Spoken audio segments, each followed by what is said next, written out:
A very good evening, ladies and gentlemen. My name is Rishi Charyal, and I cordially welcome all of you to this 21-day international training cum workshop program, Agriculture 3.0, a futuristic approach towards smart agriculture and sustainable urban farming.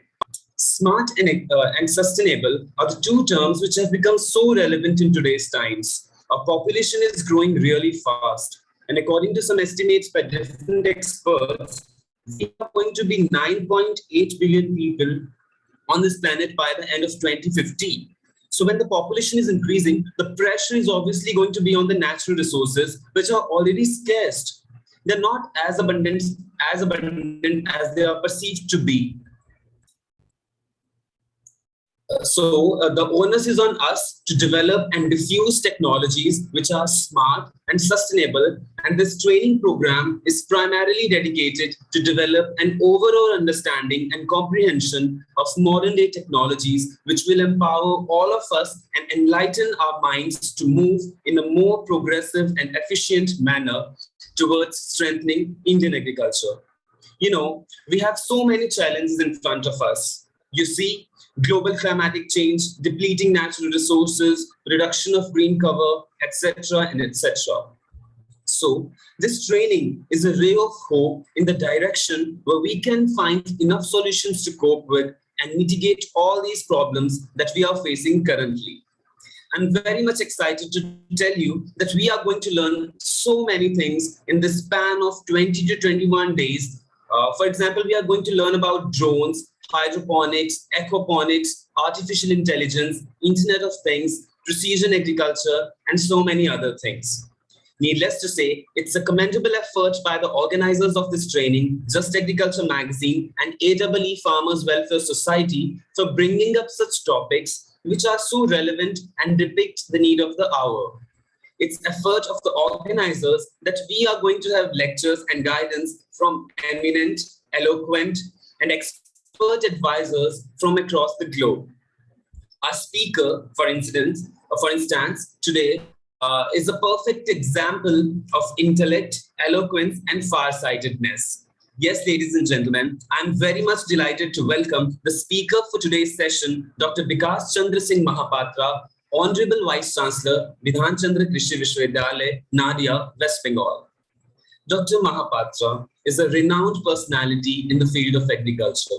He has been an alumnus of BCKV, 𝐷𝘦𝘵𝑒𝐴T, and the University of Reading in England. He's specialized in researches on organic farming, fibers crop production, soil fertility management, and cropping systems. He has served at various positions of repute like Professor and Head in Department of Agronomy at 𝐷𝘦𝘵𝑒𝐴T, Director, Central Research Institute of Jute and Allied Fibers, Commonwealth Rutherford Fellow at the University of Reading, etc. Sir, you have attained summits of achievements in your career so far. You are recipient of prestigious Commonwealth Rutherford Fellowship. You're also a co-chairman of Life Science Research Board DRDO. Also served as member secretary of expert panel for organic farming and Uttarakhand Organic Act 2018. Chairman of International Conference of KNF and Allied Fibers held at Kuala Lumpur, Malaysia. You were also facilitated by SARC Agriculture Center, Dhaka in 2010. And the list of your achievements, accolades, articles, chapters, etc. is so long, and we feel immense proud and we feel so inspired from you. Sir, it's really an honor for all of us to have you here this evening. Now, I request you to be on the virtual podium to deliver your lecture. Sir, I welcome you from the core of my heart. Over to you.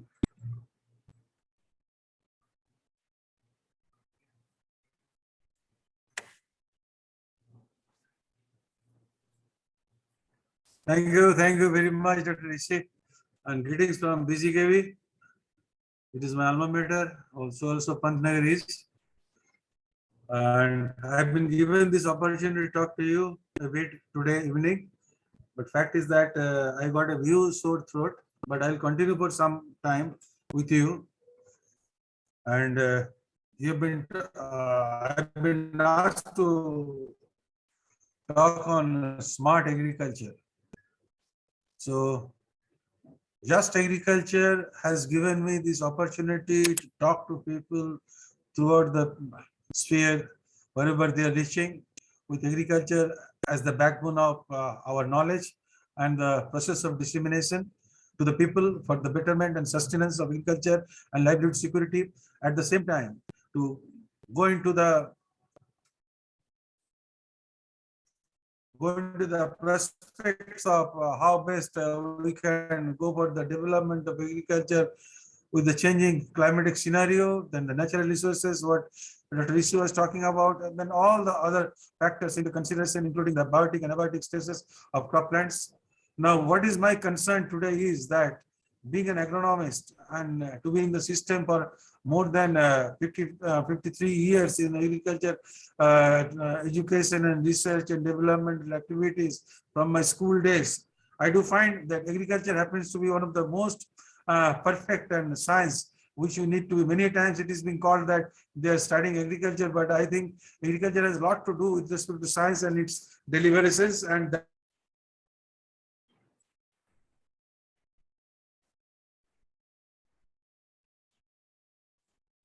working at Pantnagar with some hybrid variety of maize, where we could achieve to the tune of 18. Am I audible?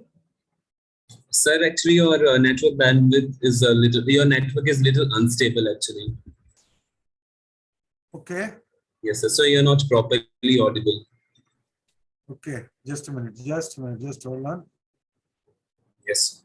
Something wrong might be, but it should not be.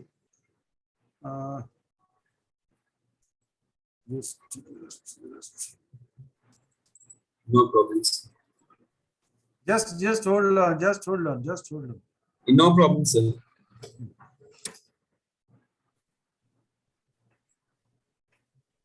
I'm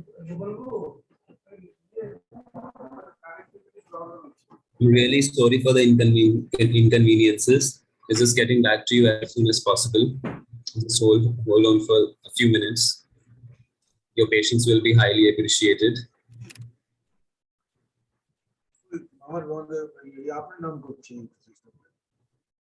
Oh.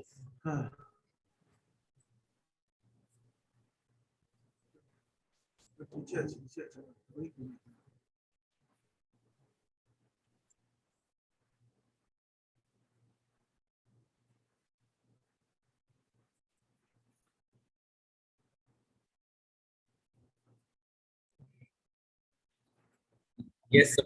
Better, sir. Okay. So,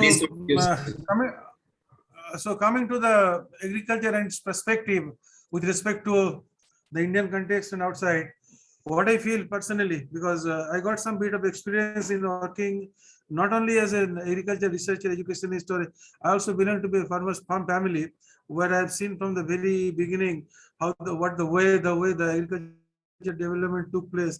I do remember the 1960s, the late 60s, and today it is around 2025. So in that case, what is there?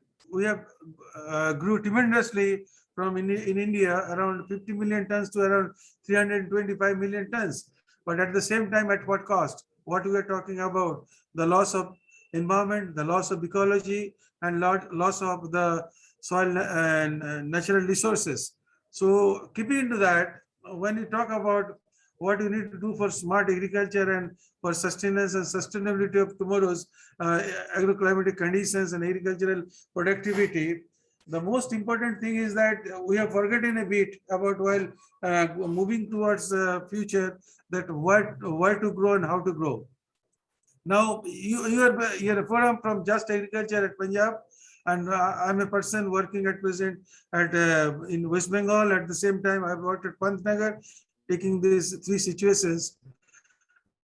Punjab is growing a huge amount of rice, and the soil, the amount of water and fertilizer and other things are being used. So that resulting into the loss of their original crop geography and adaptation and distribution. But the compulsions are there because they got the maximum support price for rice at the same time for wheat. Wheat is a very good crop for the state and the your conditions. But I do feel personally, because rice is not a crop which need to be taken up hugely in Punjab conditions, but the socio-political conditions, they allow it to grow, and that's why the things are happening. Then we say that there is a dwindling of the agricultural system, or in the same way, what is happening in the taking Rabi or Boro rice in the state of West Bengal and other places, the amount of water we are removing from the ground surfaces that is used, and that is depleting the water conditions of our soils, and day by day, many of the parts are becoming dry and deserted, and many subsidiary problems with respect to salinity, alkalinity, and other factors are coming into play.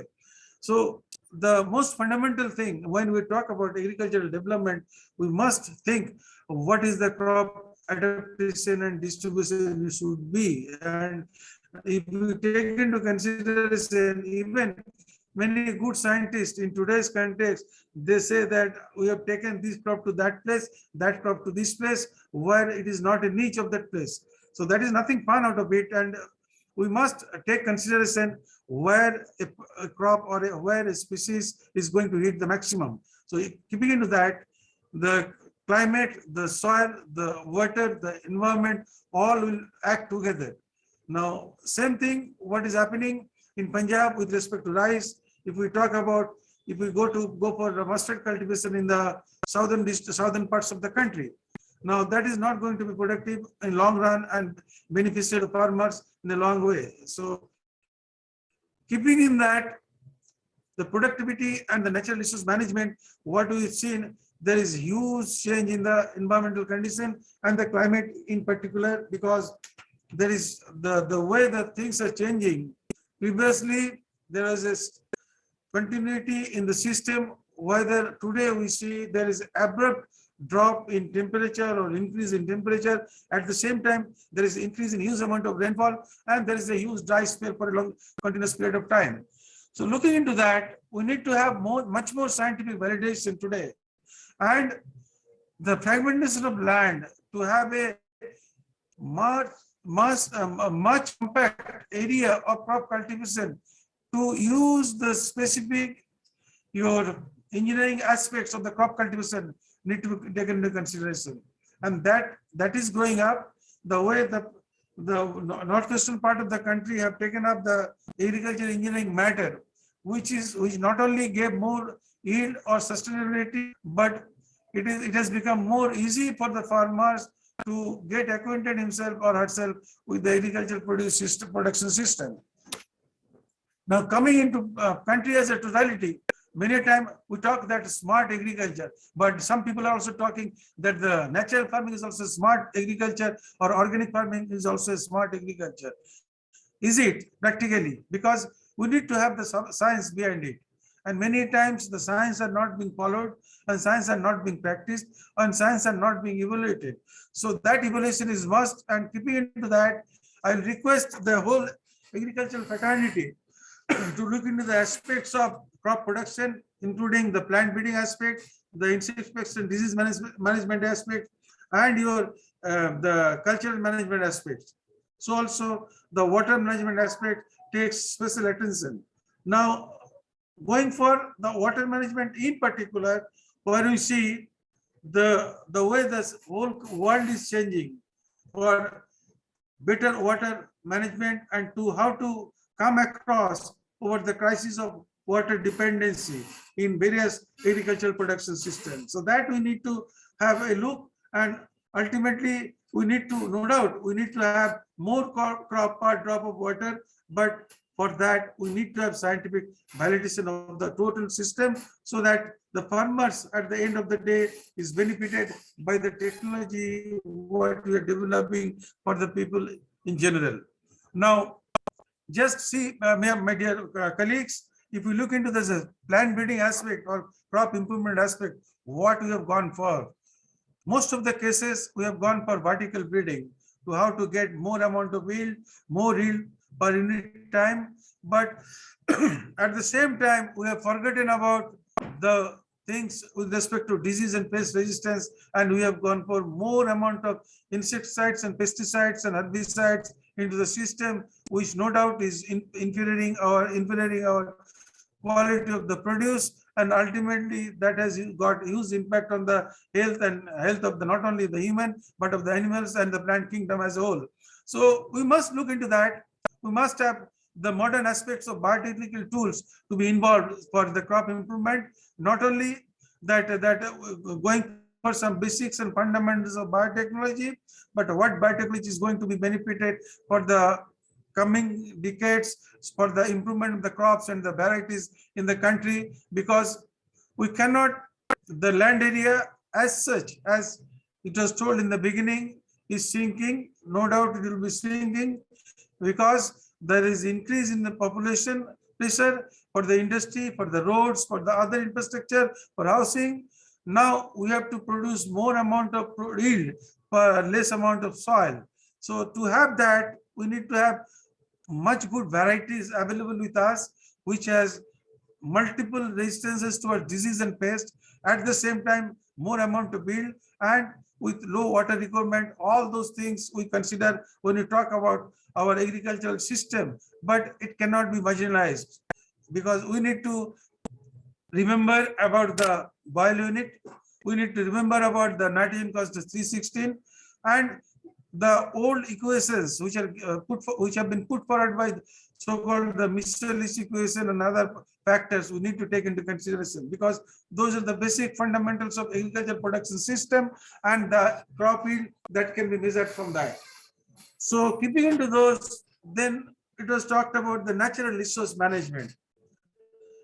And when we are going for a yield of around 8 tons in the Kharif and around 11 to 10 to 12 tons in the Rabi, around 20 tons throughout the year, that means that amount of nutrient proportionally what the crop needs is going to be removed by the plants from the crop field, and that need to be replenished either through artificial application of fertilizer and chemical matter, or through biological nitrogen, biological fixation or other procedures, or through environment supply. So to have a balance for that, the crop nutrition must be taken into consideration, because depletion will be a continuous process, as simply it happens if we don't replenish our bank account and go on withdrawing year after year. So that is not going to support you. So at the same time, taking the crops from the soil, which is going to release nutrients for the plants, that need to be replenished. It is going to happen for all sorts of nutrients, particularly the major secondary and micronutrients. And with time, we need to see some of the essential or subsidiary elements which are most may not be considered still essential, but they are important for crop production in a particular geographical niche. So that need to be evaluated. Better avenues and approaches that before going to get the maximum yield with smart agricultural system, we must follow the environment, how best it could be preserved. And when we are able to, we need to have a bottom-up approach, not a top to bottom approach, because when we start beginning from the bottom, then our ultimate goal can be achieved very smoothly and dynamically, rather than coming at the top and advising something to go do this and do that, and that is not going to happen. So keeping in totality what we think and what I personally think, the agriculture scenario in today's context in the country like India, to have a huge changeover in another 8 to 10 years of time, because there are some myths, there are some realities. The myths need to be broken out, and we need to follow with the realities. And particularly, many people are advocating organic farming and natural farming. Why and what for? Now, if you look parallelly, the amount of references and reviews which are available for organic farming and natural farming, that is very, very lower inside. And so far the natural farming is concerned, now we need to drop down to 1/6 for 8 to 10 years or 15 years, and which is not, the country cannot support and afford for. Now, what is, am I audible? Yes, sir. Definitely you are audible, sir. Okay. Now, what is happening? If I look into the data and the advocation of the organic farming throughout the country, that can only be practiced when we go for smart organic.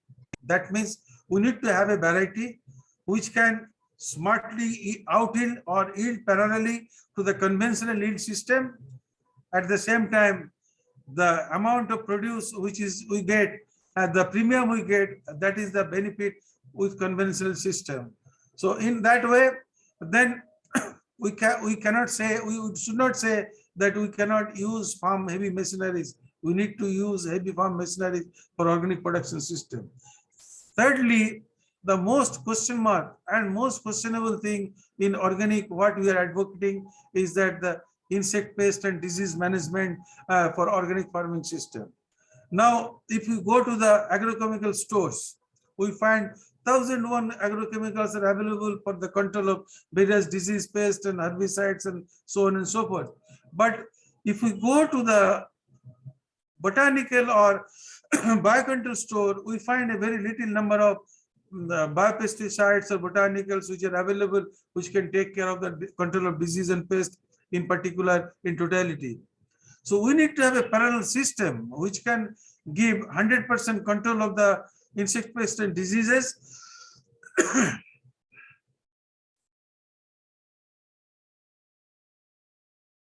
to the farmer's doorstep is maximum. Now that is not happening.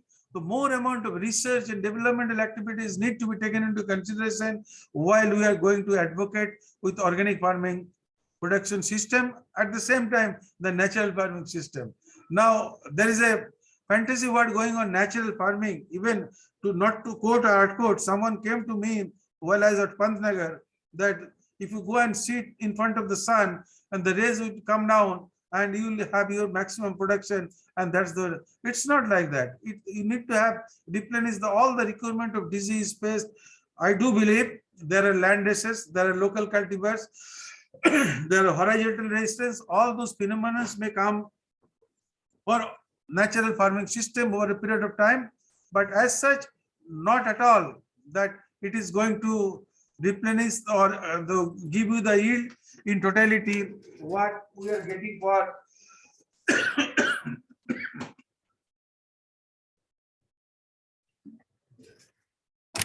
the conventional farming system.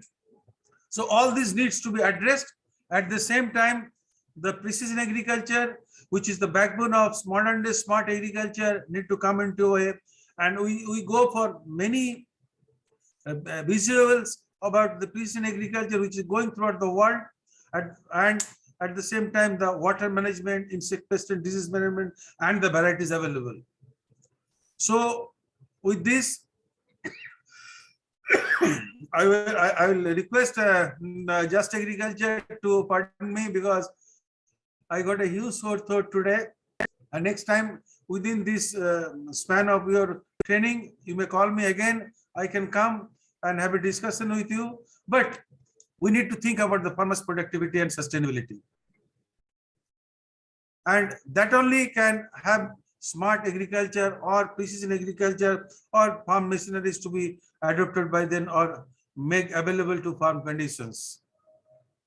With this, I thank Smart Agriculture for giving me this opportunity, and I'll try to come back again to you within this training period, because that will give me abundance of opportunity to talk to you and put forward some of the most valuable information so far we have collected working over here and to you. Thank you very much.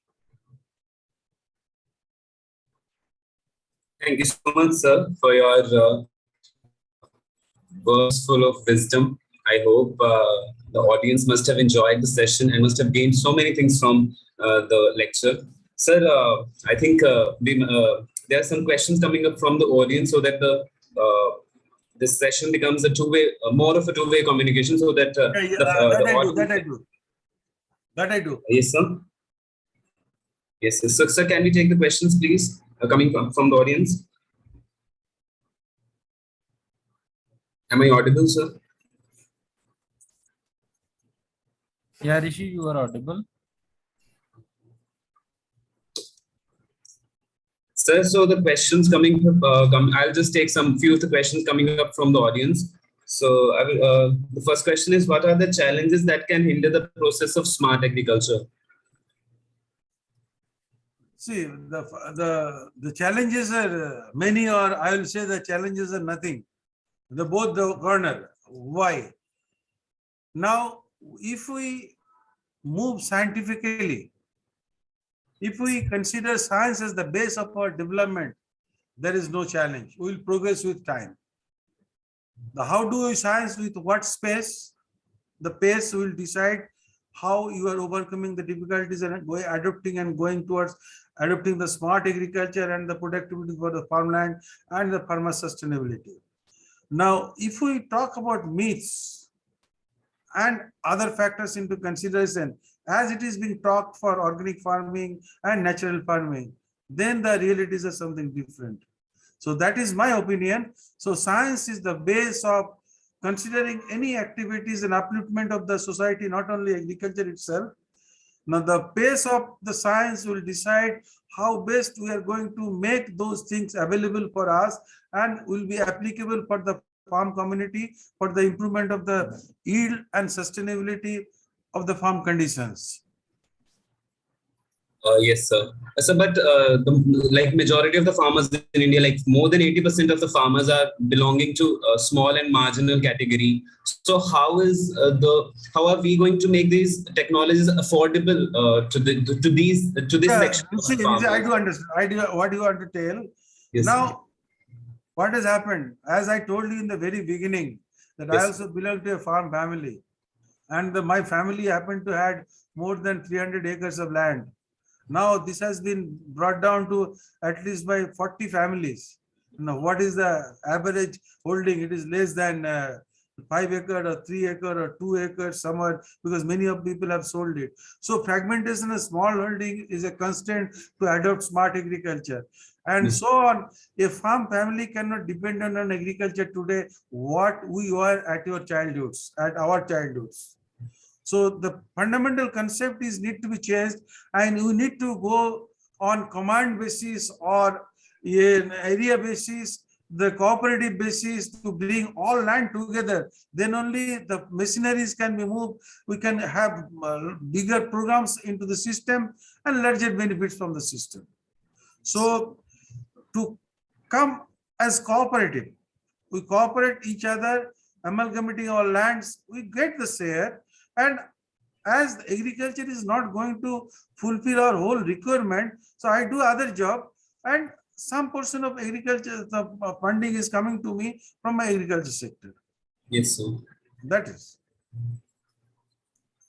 Thank you, sir. And sir, do you think that the smart agriculture is going to increase the unemployment rate in our country, as the manual labor is supposedly to be decreased by the use of smart technologies and digital agriculture, as I would say? So do you think the unemployment rate is going to be? No. It is not going to have any impact so far the laborers are concerned, because as agriculture, farm use, labor use is sinking, at the same way the industry and other sector of the development is coming up. So they are deployed. So the balance will always be there, and there is nothing like that the agriculture has gone for mechanization and the people have become without job. It is not like that. If you go to the villages, it is not the agriculture job which is kept for them. There are many other jobs which is lucrative and hugely profitable. They can have. So no issue at all, because the balance is changed over a period of time, and sometime left way, sometime right way, but they are enjoying the responsibilities and job and what they are doing. Yes, sir. And sir, like we compare ourselves to the developing economies like Brazil and China, sir, we find that we are still lagging behind those countries. Like if we compare ourselves to the performance. It's totally what you are correct, because we will be developing and they will be developed. The degree of development goes there faster. The degree of development, the way we are going, that is also faster.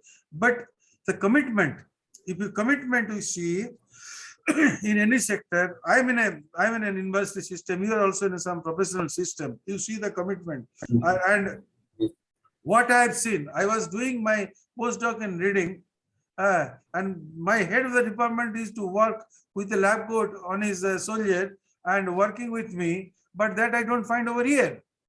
So everything is left on others. Seeing is believing, doing is believing. So that concept is not in our say. If we go for seeing is believing and doing and believing, so that will change, and no doubt that will lead us towards we are at developed stage rather than developing stage. Yes.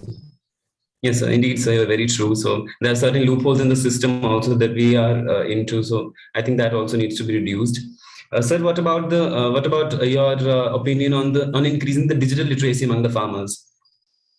If we need to promote the smart agriculture. No. Digital literacy to the farmer is no issue, because if you go to villages, I also go to my village very quite openly, and even yesterday was also there. And what I find, the most of the people have got a smartphone with them.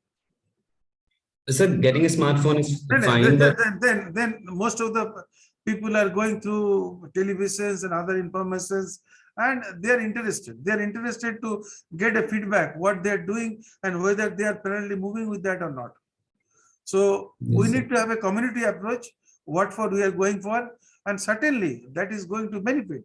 What if you refer our earlier days of 60s, 70s, we used to listen to what is coming on the radio, and we used to follow that. Similarly, if the communication is made, communication need to be more faster than what we say. Yes, sir. Yes, sir. So as we see the utilization patterns of, for example, mobile applications, like for example, there's an app from this Indian Meteorological Department, the 𝘥𝑗 app. We see the utilization patterns of such apps is very it's very less, and farmers are not aware of these kind of things. That is also makes a challenge. Farmers are not interested for two factors. One, I'm not getting, and if I'm getting, I'm not able to understand the communication. So both ends should be delivering and receiving at the same frequency. What it is not happening. What I am doing, yes, I am trying to deliver something. What for I don't any responsibility. At the same time, the person who is receiving it, they are not receiving it properly, and they are not getting the delivery. Yes, sir. Yes, sir. Indeed, sir. If we talk something honestly, then what is happening? It makes a question mark to our system as a whole, because we are not delivering to the farmers. The yes, time of approach, the system of approach, and that's the way the online exams went on, and the students got suffered. Yes, sir. So, how can we overcome that loophole in our system? The system need to be honest for each and everyone. We need to reach equally to each and everyone. So that blockade we still do have. We need to remove. I do believe it's a country of more than 130 crores or 35 crores. That is difficult. But when you want to do something, see, in research, what is happening in our condition? In research, if you need to spend 10 rupees, you need to spend 10 rupees. If you spend 5 rupees or 6 rupees, that is waste. So many cases that is happening. So we shouldn't allow. We should allow niche area research. It does not mean that all need to do research. As we all are doing research. Yes, sir. Sir, do you think that enough research is going on in this field of digital revolutionization of agriculture? So far, our country is concerned, that is not true. But if you see the developed countries, they are smart enough. So I was particularly asking about in context of Indian agriculture. Yeah, that is not true. That is not true. That is not true. But if we talk about developed countries, what we are doing, just we are doing some propaganda many times, and that is not reaching the end to end. Yes, sir. It must be within end to end. Yes, sir. Yes.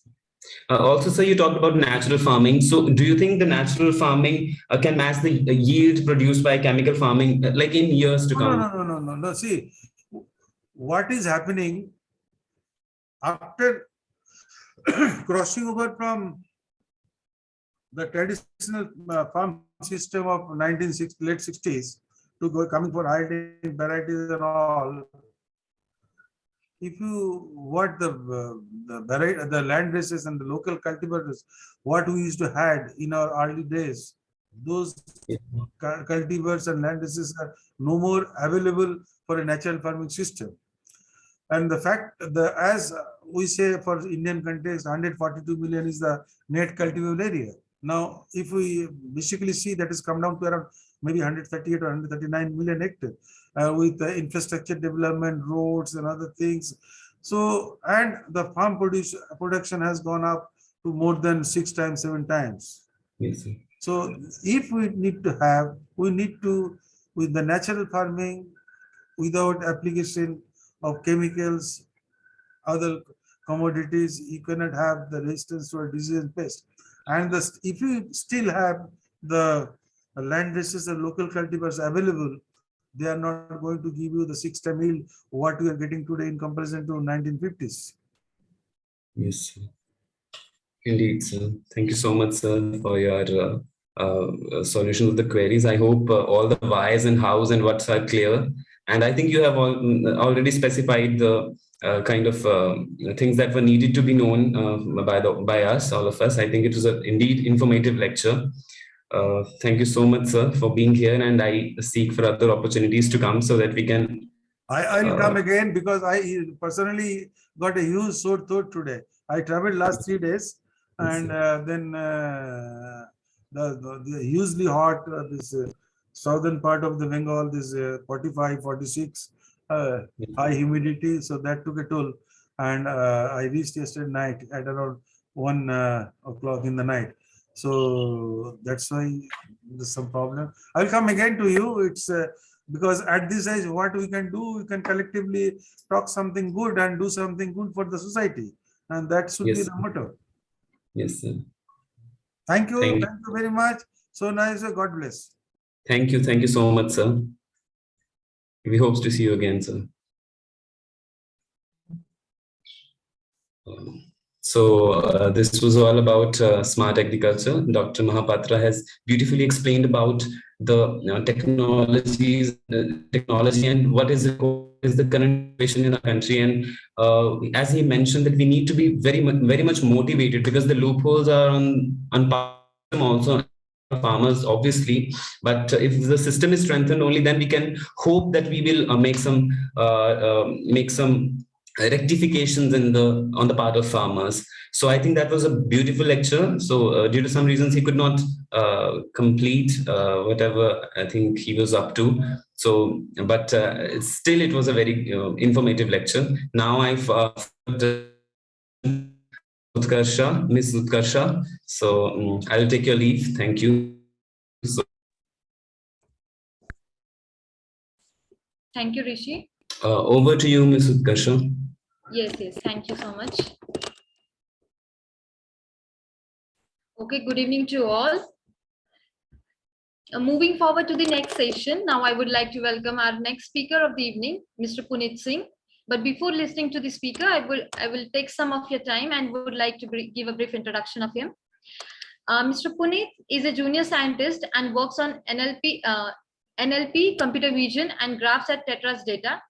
Last year, along with his colleagues, he had published a paper proposing a knowledge graph based on recommender system that beat traditional SOTA receives on movie recommendations data.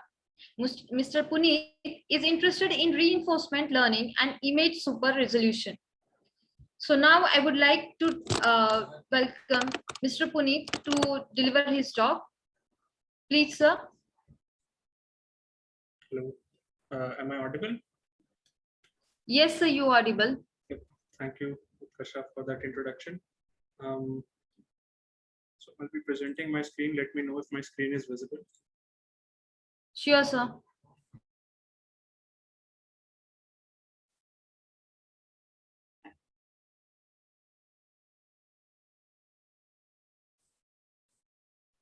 It is visible, sir. Okay.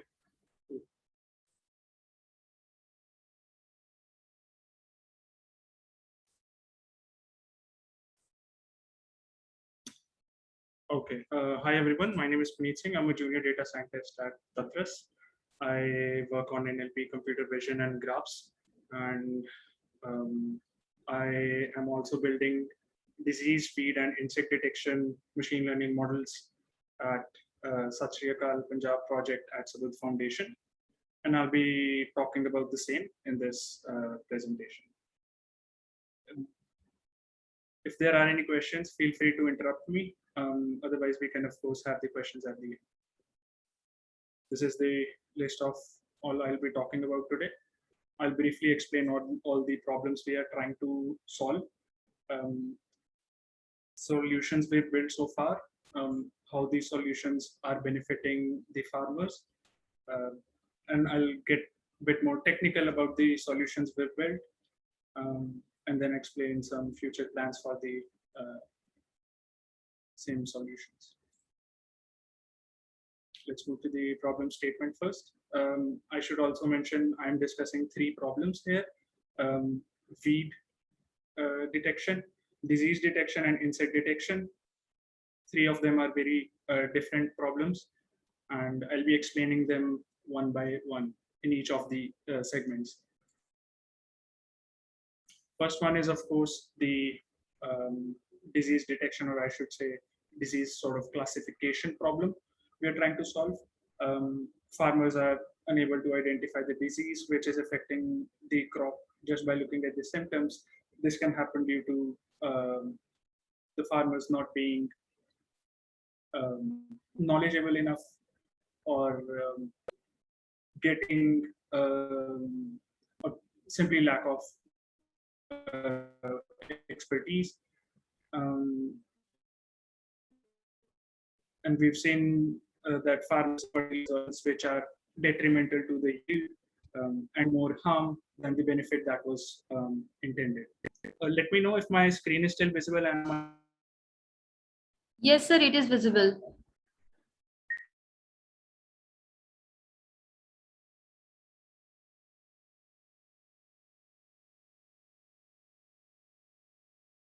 find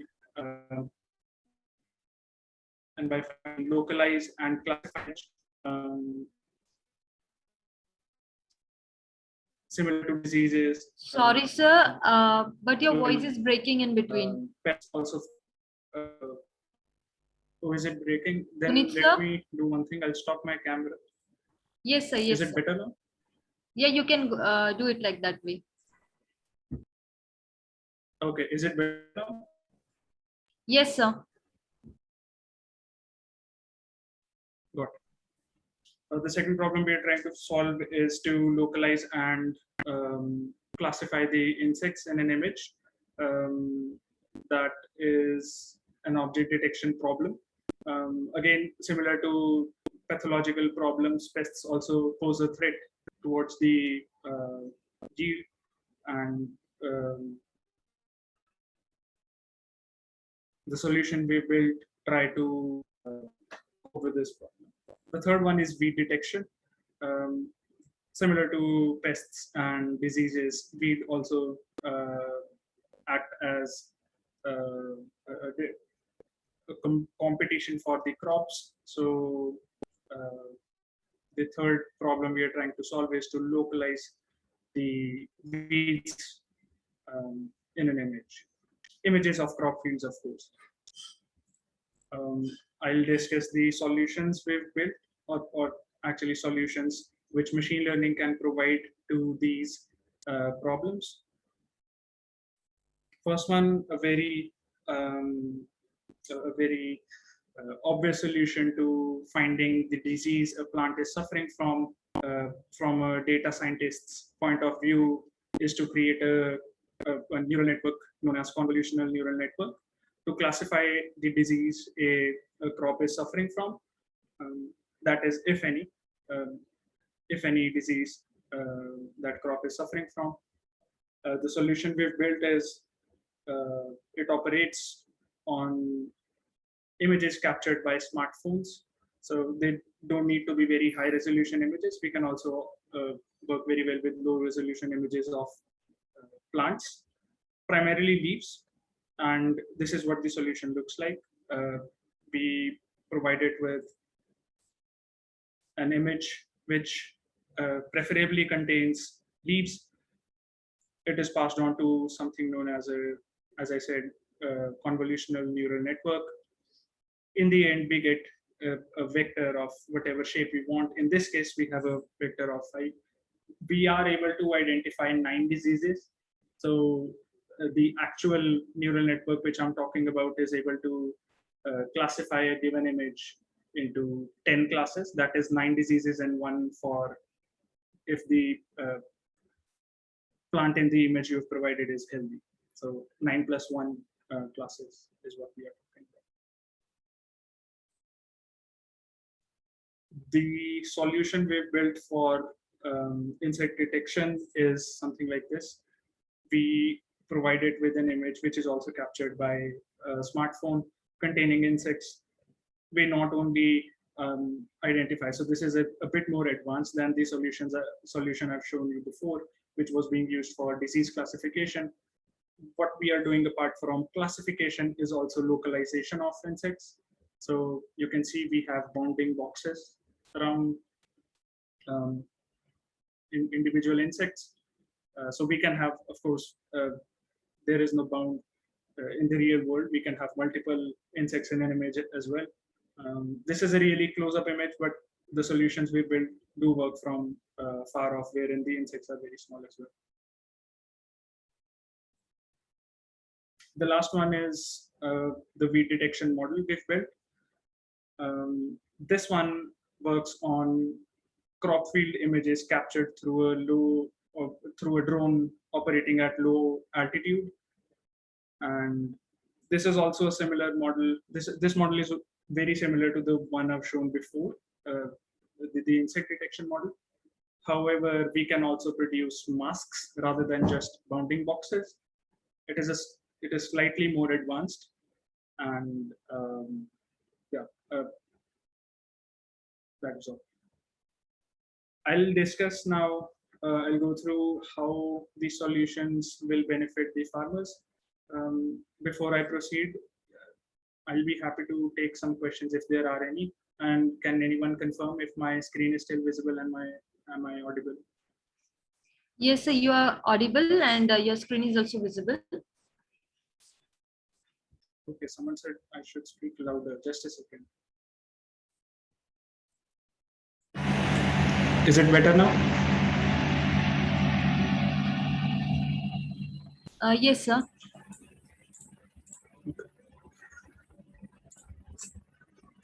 So recent studies have shown that all the 3 problems which I mentioned before, that is disease in crops,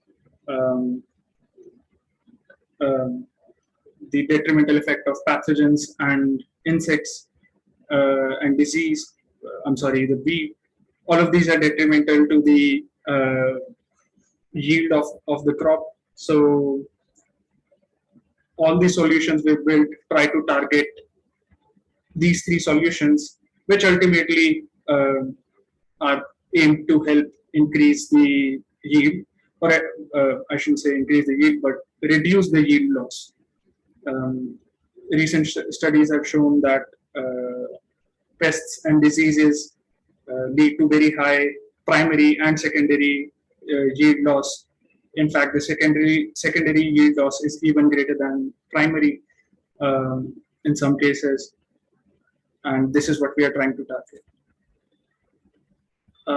Also, not all the pests and insects found in crop fields are detrimental to the yield.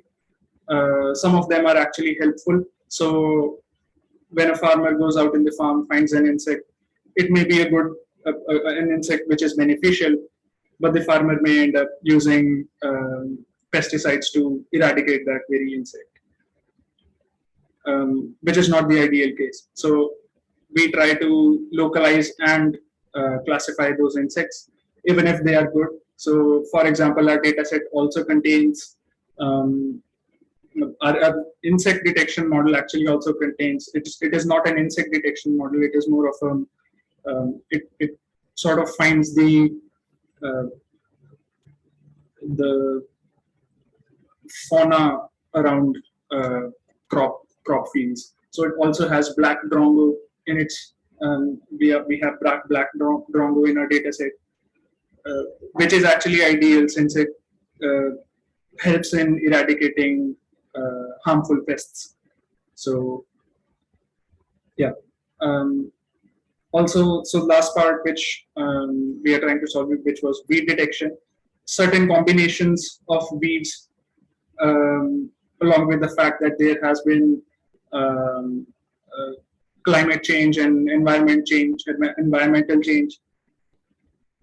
Some weed combinations have shown to be actually beneficial to the yield. So it is also important to not only identify the weeds which are harmful, but to actually get a holistic view of the weed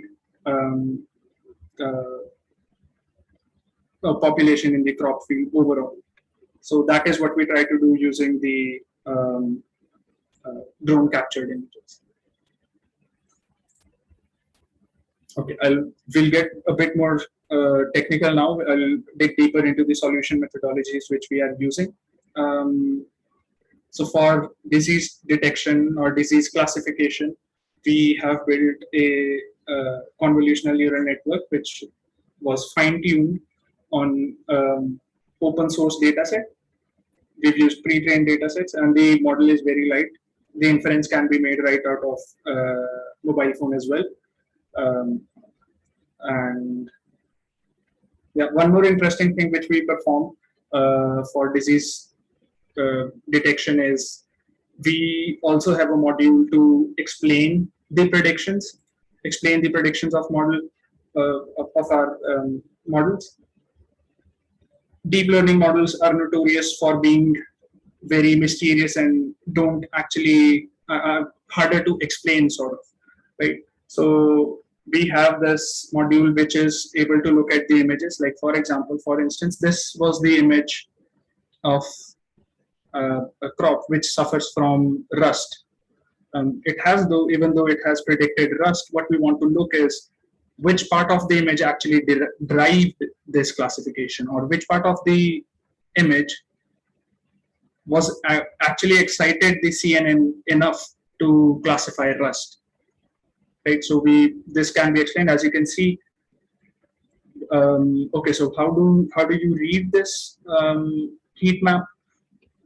Yellow and red portions of this image are the ones which were under the most focus by the neural network, and the blue portions are the ones which neural network did not focus upon. So as you can see, the prediction is right, we know that, but the prediction is also being made through valid data, wherein the decision is not being made just by looking at the background or, let's say, color gradient or anything. It is actually looking at the object we intend the neural network to look at.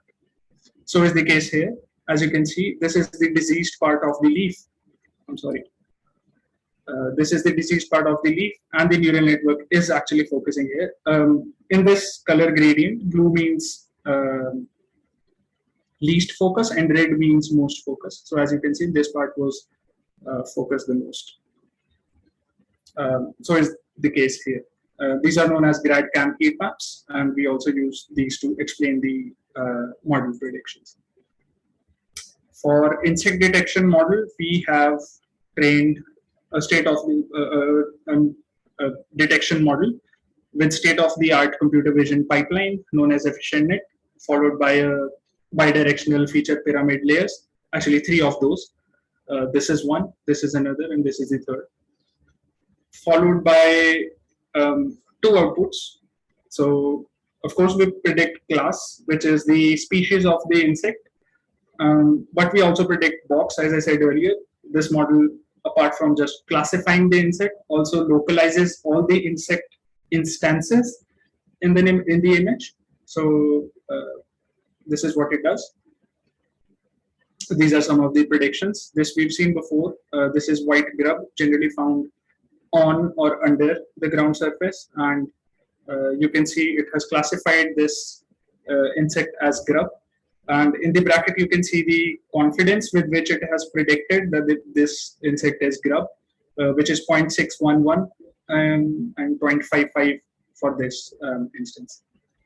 I'm still audible, right? Yes, sir, you are audible. Okay, thank you. This is rice leaf roller, and this is 𝐷𝐻𝐸 SPP. You can look at the predictions. And I'll also show some metrics we've got. We've trained this model on IP102 dataset, which is the largest dataset, largest open source dataset for insect pests. It consists of 102 species, hence the name IP102. And but our model was not only trained on these 102 classes, it was also trained on 24 pest species from our custom dataset, which we inside our organization labeled. And in the end, I mean, we have an insect detection model which can localize and classify 118 classes now. I'll show the metrics in just a second. And for the last one, we use, which is the weed detection model, we use a mask CNN model. Of course, the images it works on are captured from drone operating at a low altitude. And rather than bounding boxes, we have masks of weed in the image. Any questions so far? This was a bit more technical part, so I'll be happy to answer any questions if there are. Sir, we'll take all the questions at the last. Okay, got it. Right, so this brings us to the last part. I'll conclude this presentation with the future plans of our project. So at the moment, our disease detection model achieves an accuracy of 0.79. This is balanced accuracy, so it takes into account imbalance in the data. For example, you find more healthy plants, right? So you're expected to find more healthy plants in our data set than actually diseased plants, let's say for rust or rot or anything. You find more healthy plants. So this accuracy takes into the account the imbalance in our data set also. So we achieved an accuracy of 0.79 across 10 classes, and this, whatever scores I show you, are averaged over 5-fold stratified cross-validation. So this is a very solid result. Also, I must say, the data set we've used to train this disease detection model was a culmination of multiple data sets, which primarily consisted of wheat and rice, but also some other vegetables like beetroot, carrot, and so on.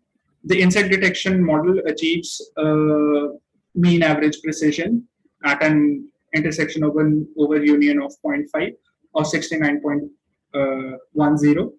and that is across, as I said earlier, 118 classes, and this score is again averaged over 5-fold stratified cross-validation. So yeah, our goals are, of course, to improve these models once they've been deployed in crop fields, as we'll have more data then. Of course, to improve these metrics. And last one is, of course, the weed detection model. It was trained basically only on wheat and rice data set. So we are scaling it to work better on other crops also. Like as I said, beetroot, carrot, potato, and so on. We have a large roster of vegetables. We have drone images for the same as well. And we want to enhance the insect detection model to, of course, detect more insects. We also want to add the capability to detect rodents in this insect detection model. As I said, this is not just an insect detection model, it is more of a fauna.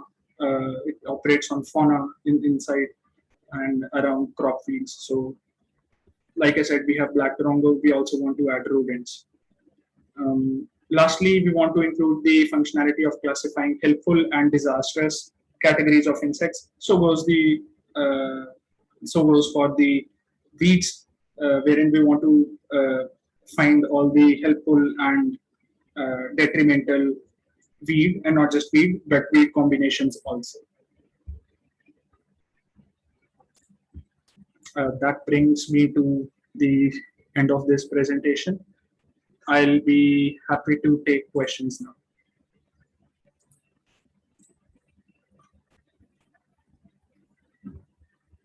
Thank you.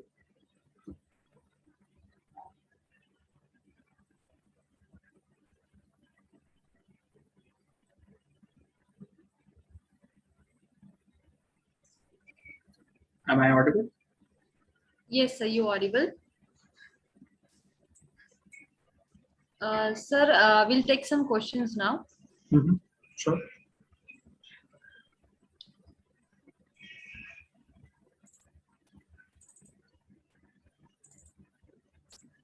Okay, sir. The first question is, how adoption of technologies will help in sustainable farming system?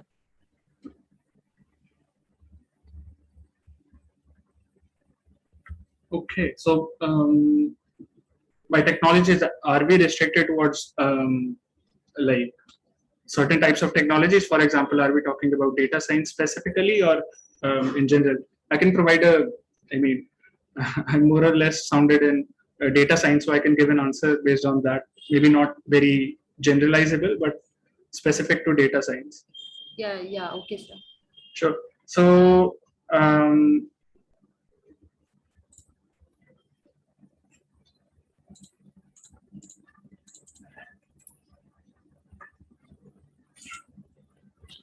right. So the way we are using machine learning, for example, is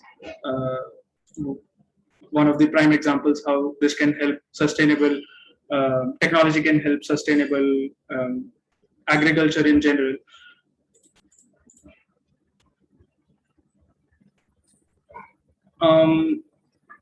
Apart from this, I have seen some machine learning models being used to optimize the way with which crop cycles work. The crop rotation can be optimized in similar way. But apart from that, I'm not sure how exactly machine learning is being used in crops. Of course, one more example I'm aware of, and I was a part of this research as well. It was detecting the number of kernels to predict the overall yield. So the problem was essentially to detect number of kernels inside a maize crop field, and yeah, I believe that is all that I am aware of in data science that can be used in sustainable agriculture. Okay, thank you, sir. The next question is, will technological progress in agriculture enable the development of sustainable environment-friendly agriculture? Yeah, definitely, I believe so.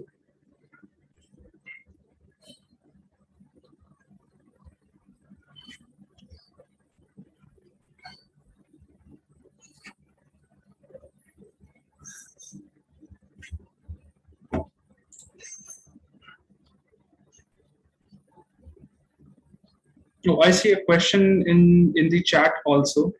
Did I answer your question? I'm not sure. Ms. Khetibadi? Sir, you can answer the questions from the chat box also. Yes, sir. Sir, I'll ask it again. It is like that. Will technological progress in agriculture enable the development of sustainable environment-friendly agriculture? Yeah, I totally agree. Absolutely. I mean, the tools we are building at SSA also, at Sabodh also, aim to accomplish the same.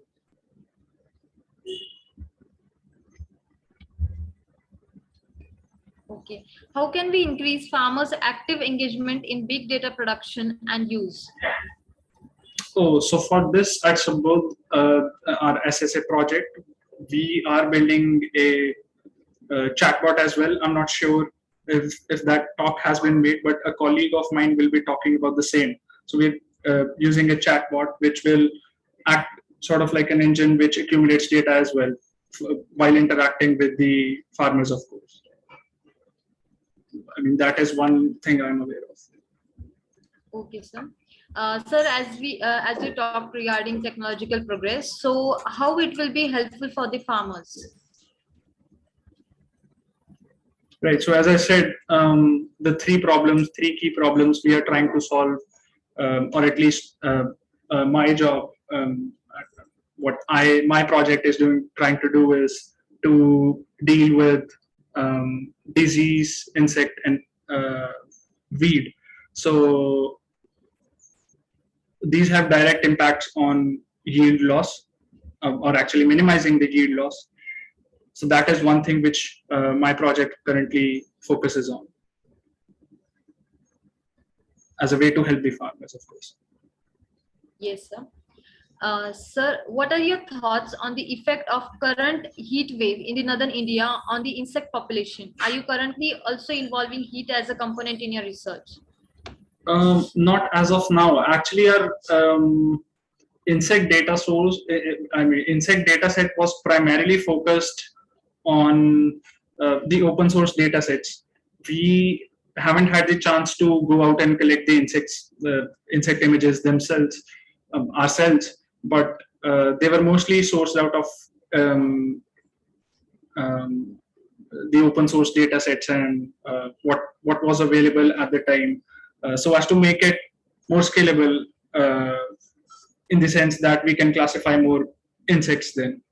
So not really, but this is one of the other things we really need to focus on, since this heat wave, there is also a temporal dimension to this, all these problems from insect detection to weed detection, as even the weed size grows and shrinks over time of the crop cycle.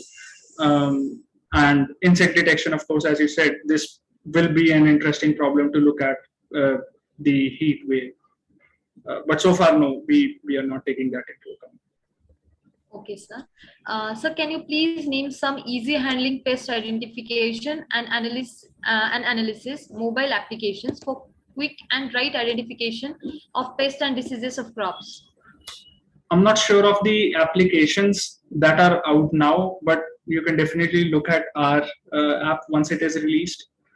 I'm not sure. There are some tools which are not app-based that I'm aware of, but I'm myself not aware of any mobile application per se. Okay. So one of our participants named Saurabh has asked which language is used for detection algorithms? All of our models are based on Python. Yeah. Okay. Sir, apart from Plantex, is there any detection app that has been developed? Apart from? Plantex. I'm not sure. I'm not aware of that. Okay.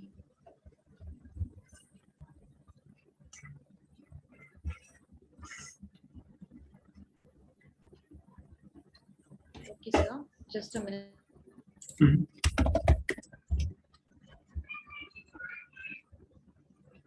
So till then you can reply to all the queries in the chat box. Sure. Okay, so the first question I see is how much accurate these models work in detection of disease and pests. For disease and pests, I believe I've shown you the metrics. We have 0.79 balanced accuracy for disease classification, and we are able to classify, or I should say detect 9 diseases, including rot, rust, yellow mosaic virus, powdery mildew, and more. I cannot recall the full list, but we have a balanced accuracy of 0.79 or 79%. And for pests, we have 0.69 was it? Mean average precision score, at intersection of over union of 0.5, 69.10 is the mean average precision, and that is over 118 insect species. Ravi Chandra, I hope that answers your question.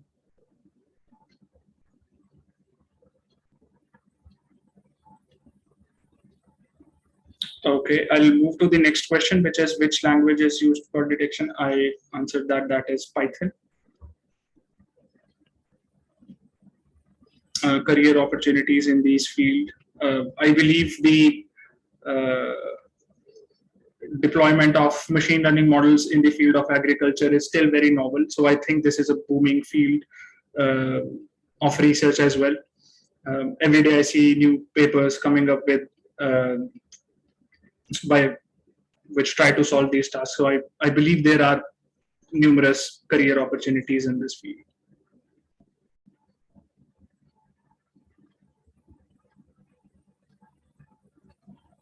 Machine learning application in Indian farming system where marginal farmers number is very high. Is it possible in adoption level? I'm not sure if I get this question. Can you perhaps rephrase, or I'm not sure if you can unmute as well.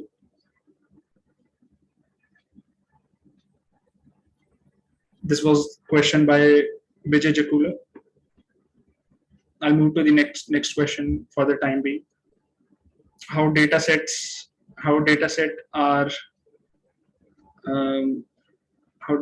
are made, and there is any course to study on it.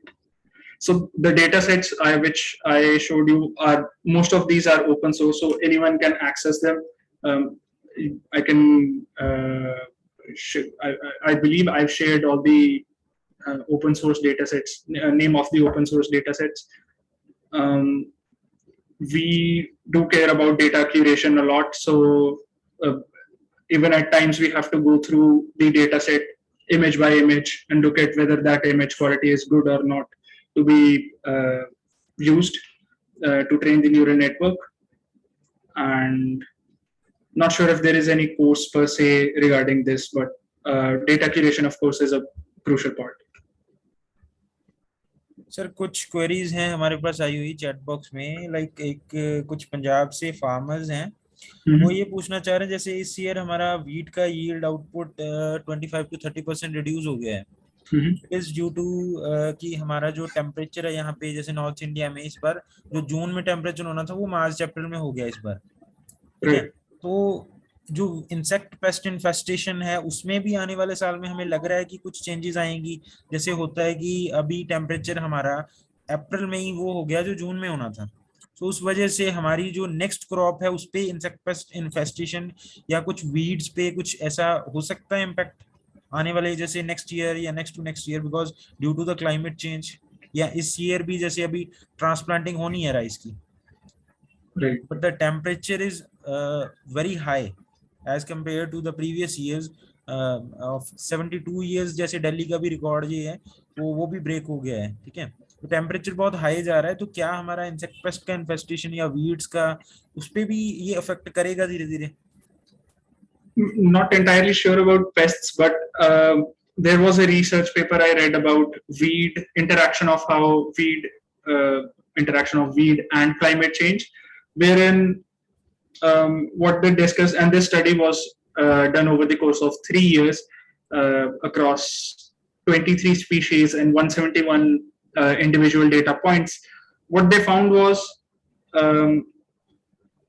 when we combine weed with the effect of climate change, the result is actually additive in nature, which means the yield loss is actually lower if you consider if you consider two farms wherein we have effect of weed and climate change, and the other farm, farm B, let's say, with only weed. Farm A, which has combination of both weed and climate change, actually has lower yield loss. But apart from this, I'm not sure. Did I answer your question? I'm not sure. I mean, heat wave and so on. We have a colleague of mine will be talking about weather forecasting and so on, I believe he would be a better person to answer this. Thank you, sir. Thank you so much, sir. We have some other questions from the agriculture professionals. Sir, one question is like we are adopting so many technologies in agriculture nowadays. So one is drones. So we are just adapting drones and for the application of pesticides. So what do you think, there will be some adverse effect of the drone application by drones on our environment? Like what will be the policy of government? Yeah, what are the harmful impacts on pollinators and natural enemies and birds? Or because the application is going to be aerial. Right. So do you have any idea about this? Right. To be honest, the drone technology is still very still at an infancy.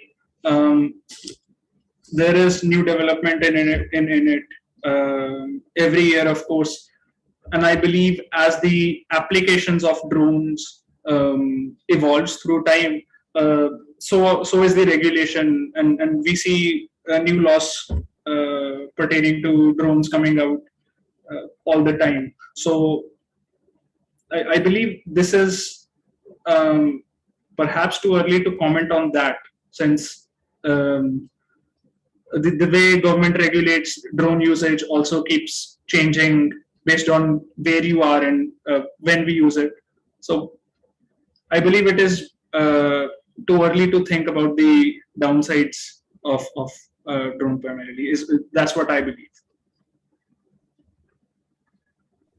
Sir, yet we are having national policy on drones. Actually, the concern is that the national policy is also there, and government has already given the green signal that no security clearance before registrations are required, and so that's why the concern is there. But another question I have is that there are so many technologies like drone and other artificial technologies like robotics. All these things are being integrated in agriculture, but our government is side by side promoting natural farming, and that is Subhas Palegar natural farming, and also the Prakritik Kheti we call natural farming, and organic farming. Everything they are doing. So what the farmer will do, where the farmer is to go, like what's the thing they need to adapt now, like the technology or the organic or natural farming? So what do you think? Like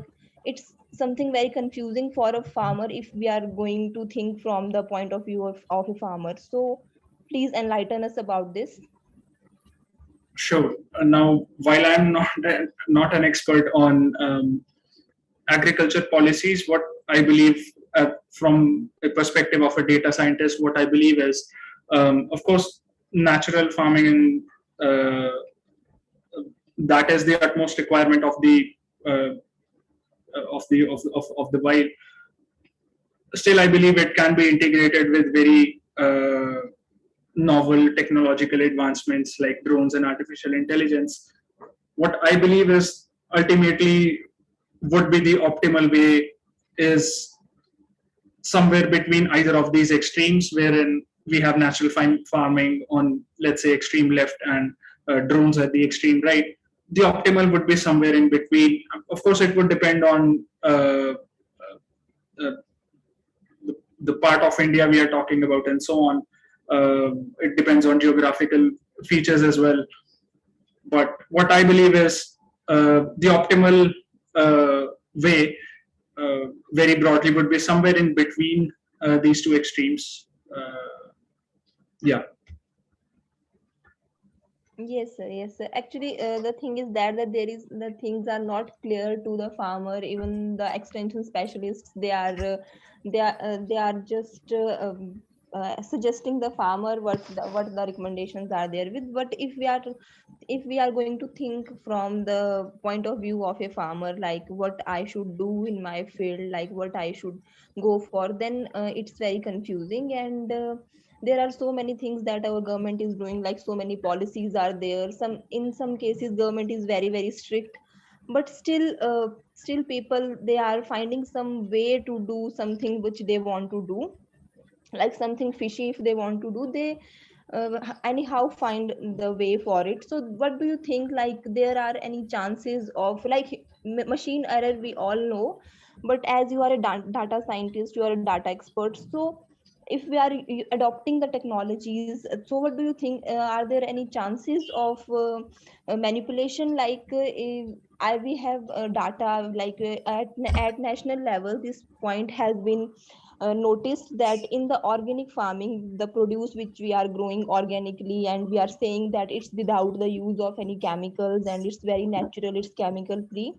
So I have attended that thing personally, and the scientists all over the India, they are saying that they are finding the residue of pesticides or chemicals in the organic products, which the manufacturer or which the producer are claiming to be very very chemical free or organic. So what do you think, like is there any chances of manipulation or doing something fishy like this in data science also, if we are adopting technologies at this level in India, because you know how things are going on in India and how things actually work out in India. So keeping all these factors in view, what you want to say about this? Right. So machine learning, like any other technology, can be tampered with. So apart from just policies regulating agriculture, policies regulating technology being used in agriculture should be of the utmost strictness. Uh, I believe so, because uh, while cheating with a machine learning model is hard, it is definitely not impossible. So, right. So there should be laws regulating the technology being used in agriculture as well. Like as you said, data as well. Data can be tampered with. Statistics can be, uh, you know, modified and so on. So Thank there you so should be much, sir. regulation. Yeah. So in India, everything is possible, and in the field of data science, if we are going to do that, then you, according to, there are chances of manipulations. Okay, sir. Thank you so much, Yeah. sir. Another question I just want to ask you, that when India is not sufficient in food production, and then green revolution came in India, okay, and we just started using fertilizers and pesticides and all the high yielding varieties, you can even call hybrids. So we started using them, and we just got high yields, and we became India as a nation became food sufficient and food secure. But what happens is that the farmers, they started exploiting the technology, okay, they started using excessive pesticides, excessive fertilizer, or they are using every resources in excess for getting higher returns. And now we are at that stage that our government is telling us that don't use chemicals, or use chemicals only if you don't have any other option. So which have saved us from the food, from the and Food given us the, insecurity. and given us the food security. So we have exploited them, and now we have so many cases of pesticide resistance, and even we have the cases of resistance in GM crops.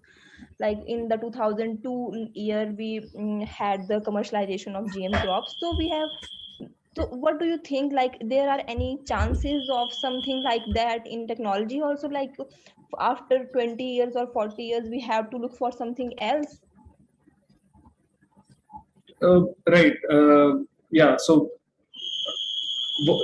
this problem is also very prevalent in insect and weed detection, wherein insects and or pests and weeds start becoming more resilient towards pesticides and weedicides and herbicides. This is actually a problem which I've heard a lot about being tackled using machine learning as well. But talking about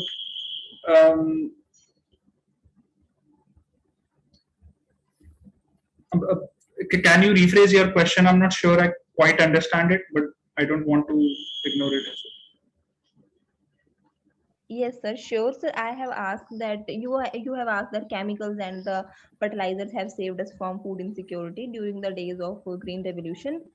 But do you think that? But nowadays there are so many cases of resistance to pesticides and even resistance to the GM crops also. So what do you think? Like some problems like this can also happen with the technology, like after 20, 30 years. So after 20, 30 years, yeah, or this is sustainable. The thing is that whether this technology is sustainable, whether this data science is sustainable in the field of agriculture, or we have to look for another option of after some years. Again, so similar to drones, application of machine learning in agriculture is still on very early stage. Commenting whether or not this is sustainable is actually a good question which needs to be addressed. But at the moment, so there is something known as domain shift in machine learning, wherein the underlying domain or the premise with which a machine learning model was built changes. So definitely machine learning is also prone to such problems. And that would be an interesting thing to look at, an interesting topic to research upon as well. So, but overall, I believe machine learning applications in agriculture are still at very early stage. But definitely sustainability needs to be taken into account. Thank you, sir. Thank you so much for satisfying my queries, and it was very wonderful that you have answered all my questions. So thanks a lot, sir. Have a You're great welcome. evening. Yep, likewise. Okay, sir. Thank you so much for giving your valuable time and answering all the questions. Thank you so much once again from Team Just Agriculture. Absolutely. Thank you for having me. It was a pleasure. Okay, sir. Now I would like to call Diksha for taking over the next session.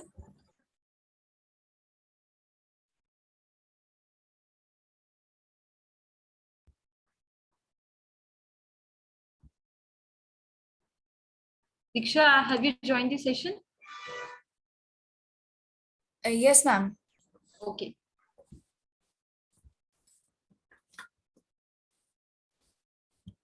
Good evening to everyone present here. I am Diksha Pradhan, and I'll be hosting this session today, the last session today. I don't think so. Sir has joined yet. Sir has joined, Diksha. You can start. Oh, Yeah, I'm here. okay, ma'am. So, good evening to everyone present here. I am Diksha, and I warmly welcome our guest of honor and the speaker of today's session, Dr. Praveen Singh, Dr. DPS Badwal sir, Organizing Director of this training cum workshop program, committee members, and most importantly, all the participants of this 21-day event. A brief introduction of our today's speaker, Dr. Praveen Singh. Sir is an agri professional with 20 years of experience in different fields of agriculture sector, ranging from rural development, academic research, agribusiness, high-tech, farming, and urban farming, that is hydroponics. Sir started his career as a consultant to the European Commission project, followed by the British High Commission project in the field of rural development. He also worked in Tata Chemicals Limited. Sir has also worked with the National Horticulture Research and Development Foundation as Joint Director. Sir, for the past 8 to 10 years, Sir has been significantly contributing to the development of hydroponic or vertical farming in India. Sir is a proud Khetibadi Wala and puts his best effort in developing hydroponics successfully for meeting the needs of the urban population in India. So, sir, we are done with the introduction, so you can carry on. Hey, thank you, Diksha, and Welcome, sir. good evening to everybody, and thanks to the organizers for the opportunity to interact with such a large group. As Diksha shared about me, yeah, I'm a proud Khetibadi Wala. The moment we talk about Khetibadi, we always get a deprived face of our Indian farm. So cautiously, I took this, that I am a proud Khetibadi Wala and want to take this profession to a level where people should not hesitate while saying that, yes, I am doing the farming. I'm a Khetibadi Wala and doing Khetibadi. So with that mission, I'm trying and I'm putting my effort to share knowledge wherever it's possible. Having said that, it is very important to understand that what the audience are looking for or what you want to hear from me. So I want to make this whole session as an interactive one, and that's how I will start from that. What is your expectation from at least an hour, which I'm going to invest and you all are going to invest? I can see that Samir is having raised his hand for saying something. Yeah, go ahead, Samir, and I'll ask the moderator to allow him to speak. Yeah, go ahead, Samir.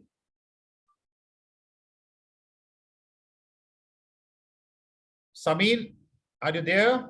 So,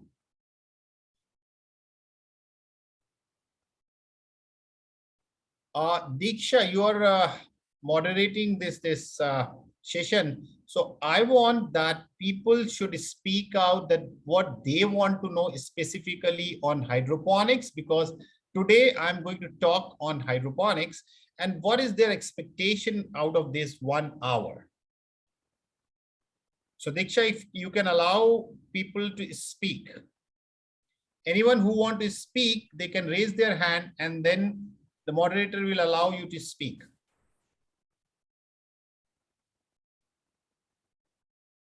Diksha, you are on mute. Yeah, Pawan Kumar, allow Pawan Kumar to speak.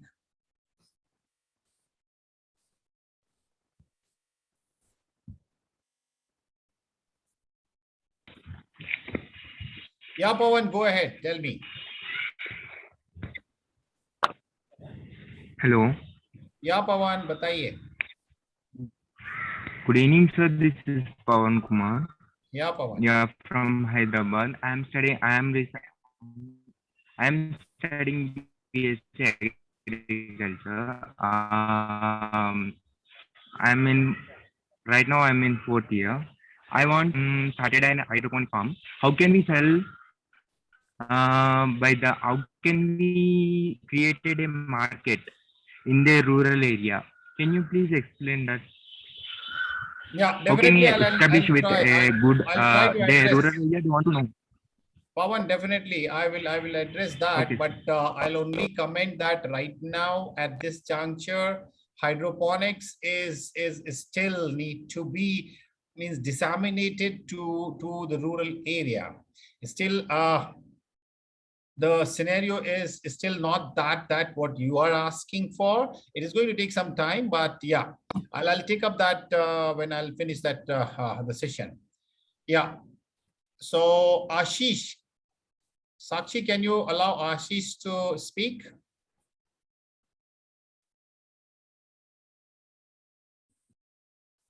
Sakshi, are you there?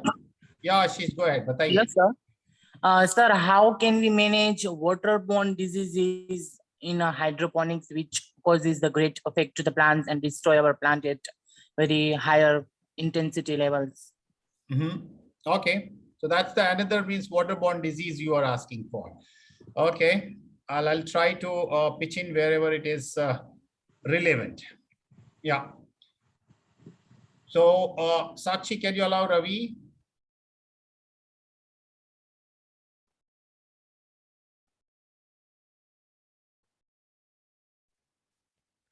Hello, sir. Yeah, Ravi. Sir, I have a question about the hydroponics, sir. Yeah, I'm here to answer your question only. I want to just give you some gyan around hydroponics only. Yeah. Sir, mostly in India, there are small farmers, no, sir. They cannot afford for the hydroponics. Then how can we succeed in hydroponics, especially in some places like in India some places. Ravi, your question is quite valid, but only thing is you need to get a little more knowledge around that, whether it is urban farming is you are competing or you are going to compare, or it's going to be a different set. So anyway, I'll just talk on that also. Yeah, Soumya, go ahead. Sir, good evening. I have two queries for you. Yeah, go ahead. So first thing is that especially in the hydroponics, we grow lettuce and some other greeny leaf vegetables, which are not quite popular across the cities. Only in the metropolitan cities, the people are used for these kind of vegetables. My question is for you is that what native vegetables can be successfully grown under hydroponics, especially that can be even marketed up to the rural areas?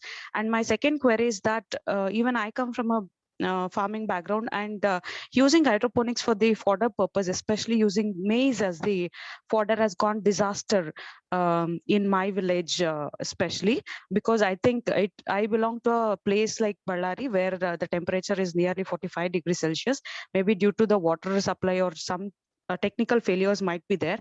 Can you suggest me another crop for the fodder crop, or any critical suggestions that you could pose for us to improve the hydroponics fodder? Definitely, Soumya, while talking on what are the crops you can grow in hydroponics, I'll address your question, definitely. So Vijay, go ahead. So another 5 minutes, I'll allow two people to speak. Otherwise, we'll go at the end and then we'll just have a question and session. Yeah, Vijay, go ahead. Yeah, so good evening. Good evening.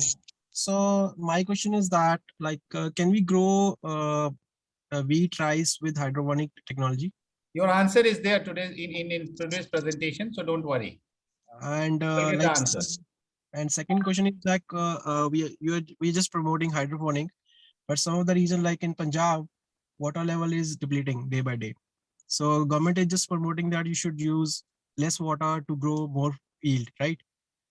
So right now we just how can we say promote this this hydroponic technology for that? So my question is definitely I'll just something like try to cover that in today's session. So Vijay, the next Vijay, you go ahead.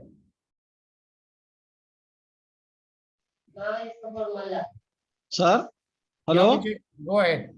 Sir, hydroponics require 24/7 electricity, sir. Then how it is possible in rural areas, and it is moreover it is very high cost, sir. Initially it takes so much of high cost. Is it possible in rural villages of Indian farming system? You'll get that answer while first session of my talk, why hydroponics. Okay.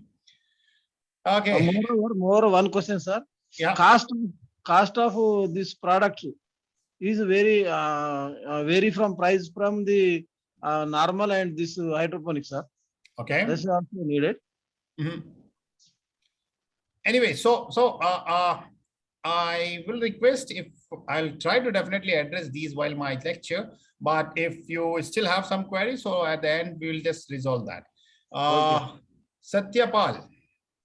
Yes, sir. Basically, I'm not hailing from agriculture, but at the same time, I would like to explore certain opportunities in agriculture as an entrepreneur. But when I hear the loss, like a lot of stories of Bombay, like the people who are promoting hydroponics in and around Bombay, when they're closing their shutter, how would you see the prospects of hydroponics as a economic model to emulate? Definitely, that is also a part of today's discussion, because these are some of the very common questions I come across. Okay, so I think I'll start now, and I'll take you through a journey of a hydroponics and how it means very simple thing. Why hydroponic is required, and what is hydroponics, and what different types of hydroponics, and then I'll just give you some success mantras. And also, if you want to be an entrepreneur, I will give you the option, means how you can be an entrepreneur in hydroponics. So hopefully I'll try to resolve the query of everybody, but if you are not able to get satisfied your query during this presentation, I would be happy to take up further that at the end of my session. And even if anybody wants to have a question in between also, without disturbing, they can raise their hand, and I think Shakshi or the moderator of this session will allow. So I would be happy to take up query at any point of time. So there are a lot of questions, but I said that hydroponics, a future of urban farming. So I'm very clear that what is hydroponics and where it is going to be the future. So specifically, I'm talking about the urban farming. Okay. So what today we are going to talk in during this 1 hour is why hydroponics. The farming is happening. A lot of people are doing farming. Why this hydroponic is required? Why the high-tech farming is required? And then what we are going to talk is the understanding what is hydroponics. Because if you talk about the basic, we need to be very, very clear on the basic, because everybody knows that growing crop without soil is hydroponics. But the story is beyond. So today we are going to talk on that also. And then as a business, as an industry, how the hydroponic industry is globally as well as in India. And what are the challenges in hydroponic industry? And also, whenever there is a new technology or a technique or anything new, people start developing a myth around that particular technology. So I am going to take up that also. And then everybody wants to be a successful person. So here also, I'm going to share some of the success mantras of hydroponics. And also, we will talk little on what are the steps to become a entrepreneur in hydroponics. So steps to venture in commercial hydroponics. And one, but not, it is something, it's specific, but it's very close to me, the product innovation, which is ultimately somehow is the key for getting a premium or getting the value for your produce. And that is missing in any agri output business. Only few are adopting for developing or converting the product from the commodity, because most of the people, they are selling commodity. So chalo shuru karte hain and try to understand at least the basics of hydroponics. So if we talk about why hydroponics, so there is no doubt everybody wants to have a happy family, and everybody is putting their effort to ensure that the family is happy. And the enabler for that are the financial security. If you are secure with your finance, then you will be, it is going to contribute, enabling that your family is happy. Social security and health security. So these are the three enablers for ensuring happy family.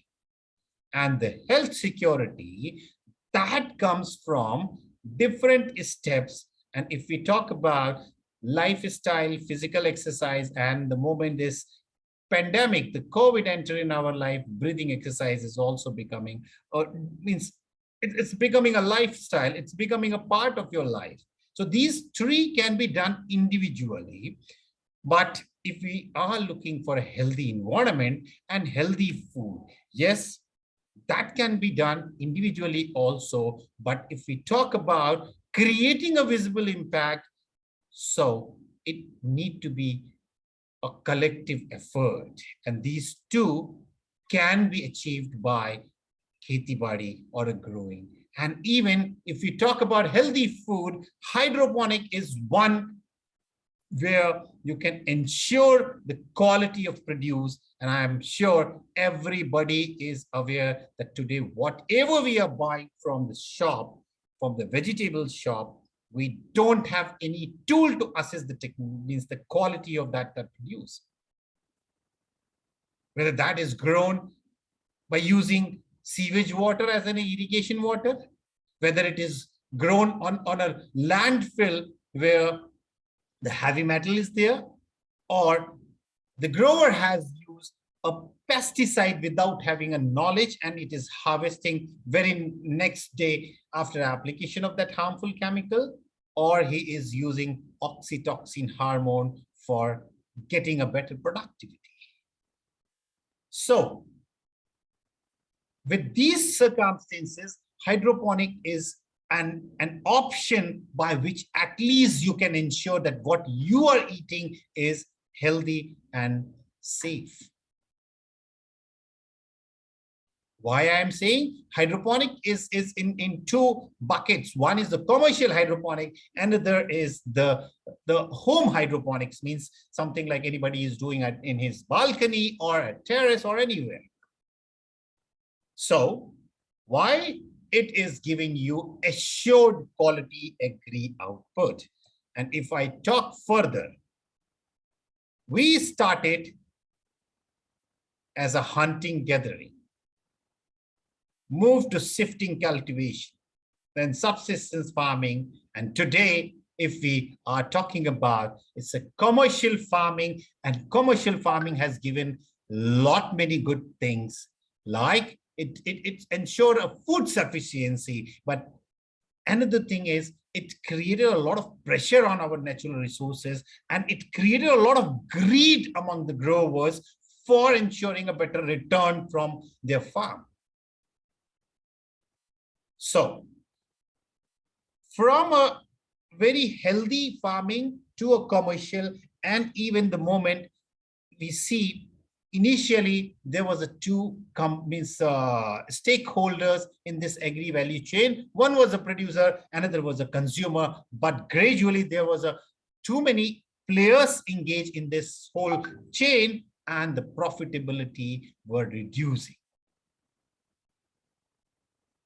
And the moment this pandemic jumped in our life, the urban population were struggling to get their quality produce. And if you see past few years, this hydroponic technique is picking up because they wanted to grow part of their their requirement at their own houses.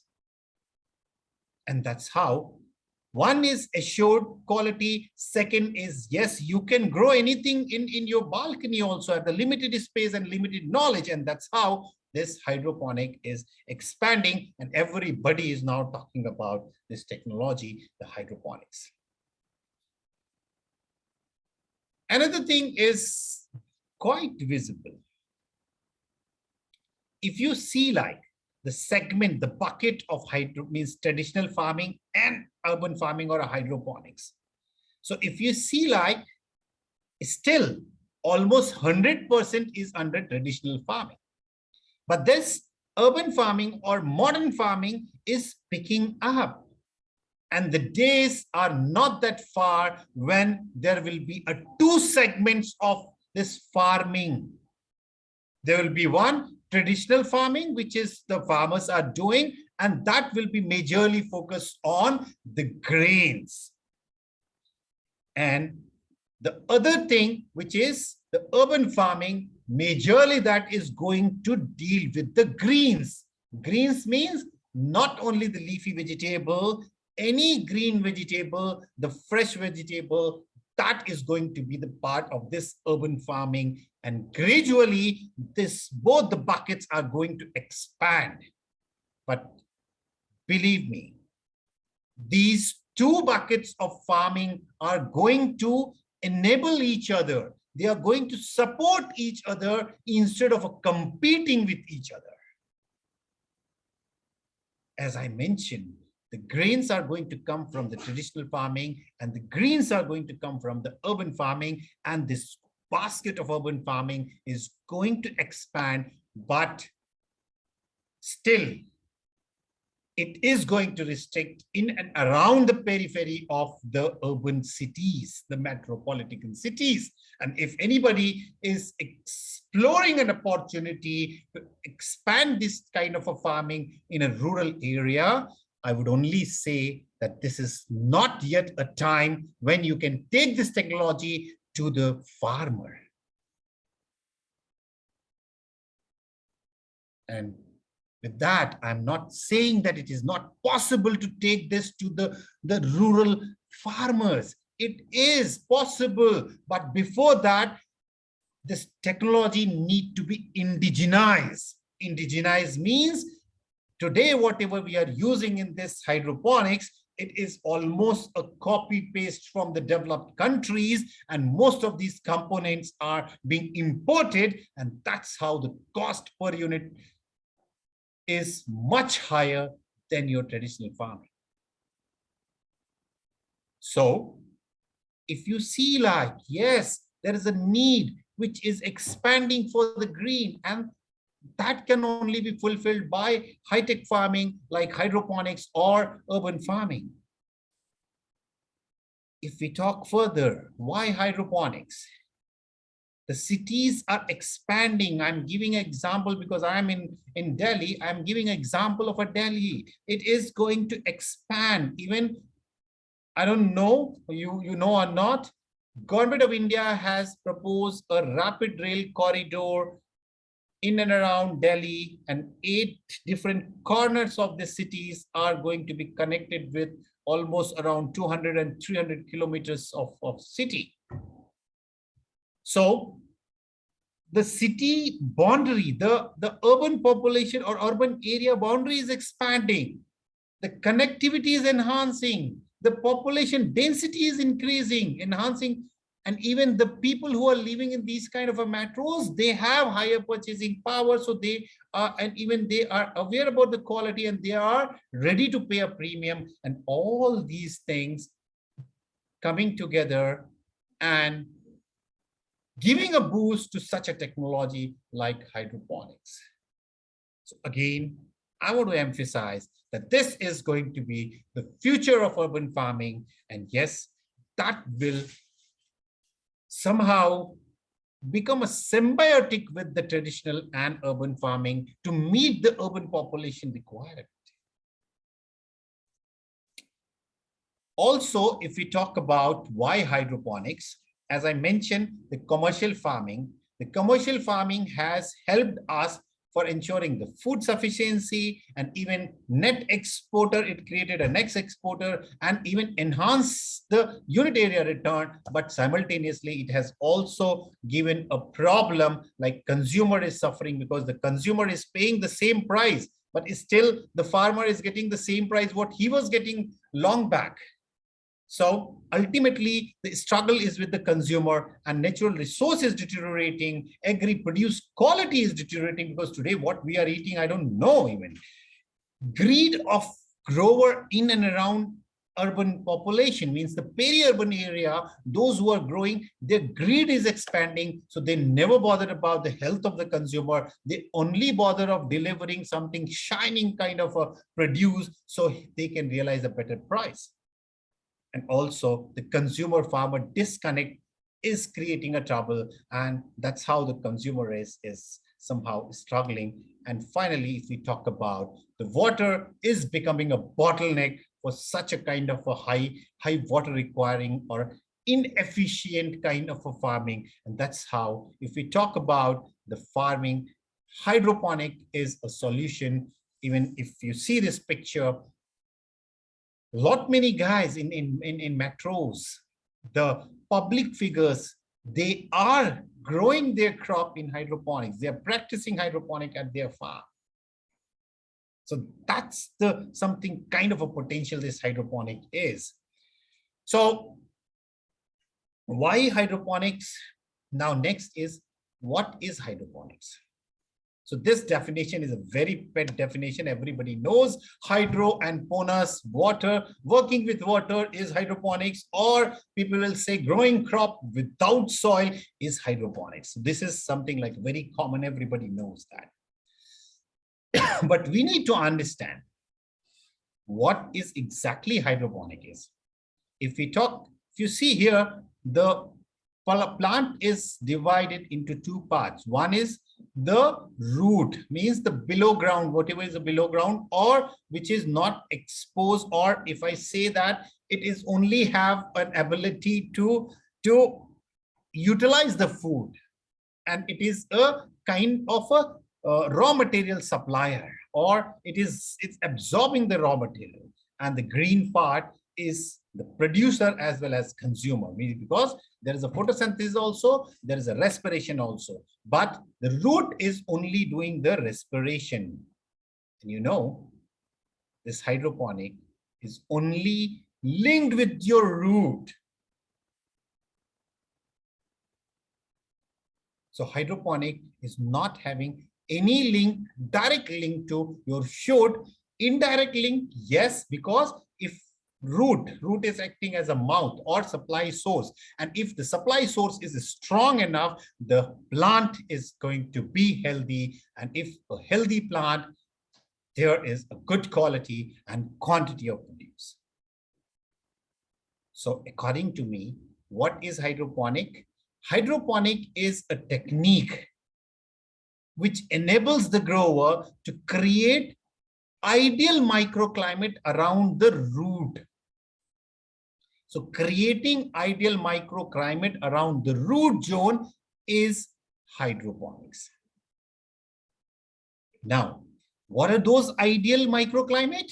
One is optimal moisture, optimal air, that is oxygen, optimal nutrient, and optimal temperature. So these are majorly the 4 factors which microclimate, which if any grower is controlling efficiently, your crop is going to be healthy and your productivity is going to be much better.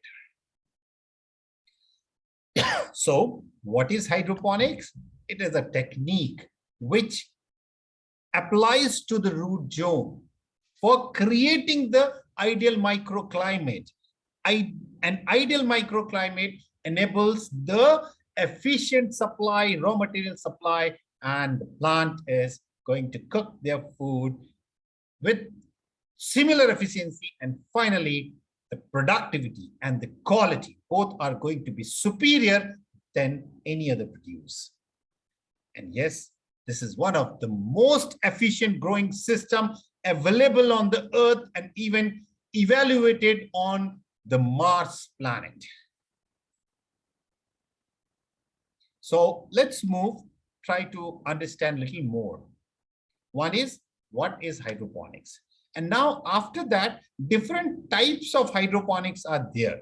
So let's try to classify them, that how you can differentiate with different types of hydroponics. So if I see, like, there are 3 categories by which you can classify these hydroponic types. One is considering the growing condition, second is as per the nutrient circulation, and third is at the light requirement. If I talk about the growing condition, there are 3 types of hydroponics. One is soilless hydroponics, where we are going to use the growing media. And second is nutrient film technique, and third is deep water culture. So soilless hydroponics, where we are going to use any growing media, and nutrient film technique and deep water culture is such where we are only using the nutrient solution. So further, if I go beyond, in soilless hydroponics, there are different types of soilless hydroponics, like grow bag, individual, and if you see like this pallet and individual grow bags, and then even troughs are there. There are trenches, there are Dutch bucket. All these different types of soilless hydroponics are available in India also, and well practiced in kind of developed countries. Here, I only want to emphasize one thing, which if you connect with indigenization of this technique, means देशीकरण करने की जरूरत है इस technique की, that plays a role in soilless hydroponics. And the basic criteria of soilless farming media is using a inert media.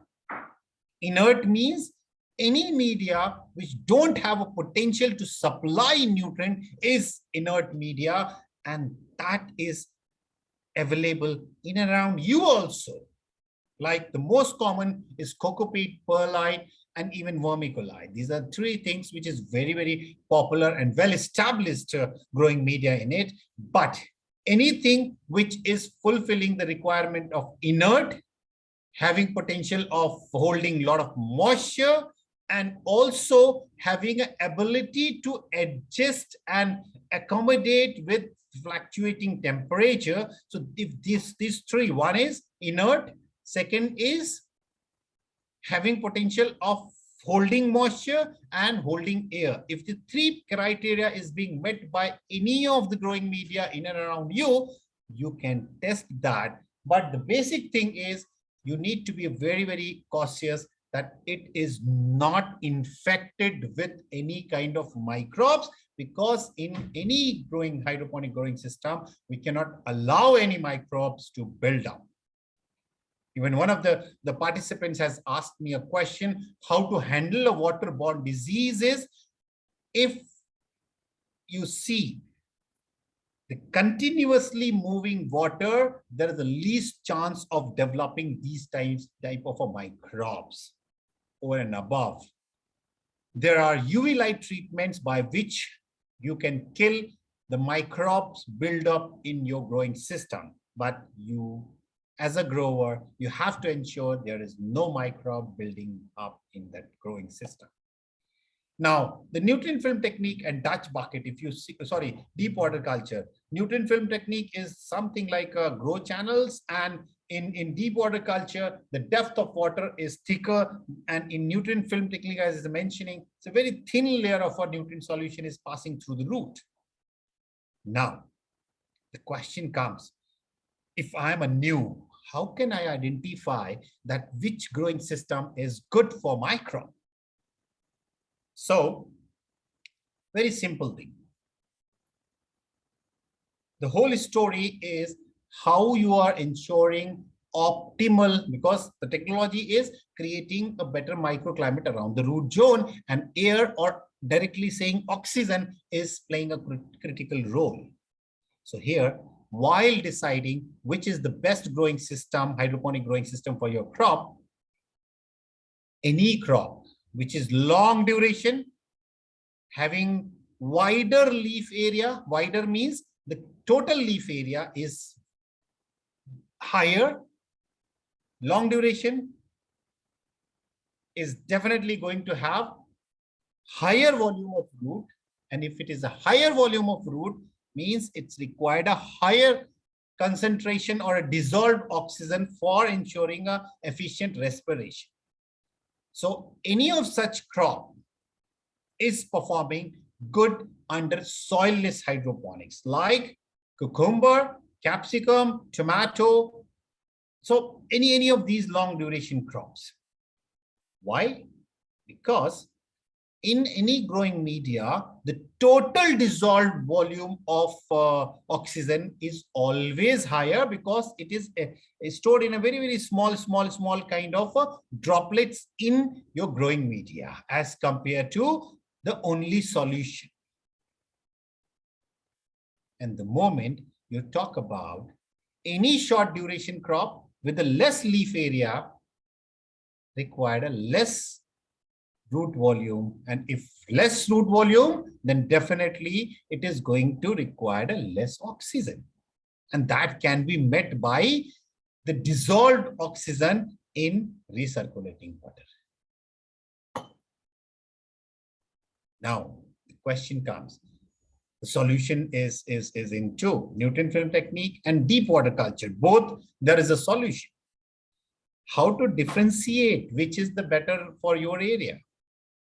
So nutrient film technique, again, here is a science, means if the volume of water is less, then the impact of temperature, the environmental temperature, is going to be much higher as compared to the higher volume of water. So in the areas where the constant temperature is there, the average temperature around the year is almost constant, the nutrient film technique is a better option. And the areas where the extreme of weather, high or low temperature, is there, then the deep water culture is a better option of hydroponic growing system. Having said that, even people are using nutrient film technique in the areas where the extreme of weathers are there. Why? Because in deep water culture, efficient management of algae is a challenge. which compete for oxygen, which give a very savvy look of your growing system. And because of that, some of the growers, they are using NFT with the additional option of cooling down the recirculating water. Because in NFT, low volume, higher impact of a temperature, surrounding temperature, and water temperature and dissolved oxygen, they are enemy to each other. The moment temperature increase of your recirculating water, the dissolved oxygen level will significantly reduce, and that will become a concern point for a grower. And he will observe that the root will become blackish or dark brown, and that is not a root rot. That is because the required oxygen is not there, and because of that, the root is dying and decaying in the growing system, and your crop is becoming stunted. So that's how, if you can maintain a temperature indirectly, the dissolved oxygen, then definitely you can use NFT in the areas where the extreme temperatures are there. If we talk about as per the nutrient circulation, there are two types of hydroponic. One is an open system, second is a closed system. Open system is those system where the excess water or nutrient solution leached out and it absorbed in the soil and it is not recirculated. But in a closed system, the water is again coming back to your tank, and after adjusting the EC and pH, it is again utilized for pumping to your crop. So closed system is an efficient system, but open system is little easier because the grower need not to adjust his nutrient solution. And based on the light requirement, if we talk about, one is natural light and the second is artificial light or indoor hydroponics. But if in India we have a plenty of light. So if anybody is considering to go for artificial light, he need to assess that what is the kind of a premium he can realize from the market. If the premium is really high, then only he should go for artificial light hydroponics. Otherwise, he should go for utilizing natural light, and artificial light is doing good in the areas where the availability of light is concerned, like Europe and part of America. So this video will give you a little glimpse on how whatever we talk about different types. So I'll just play that for you.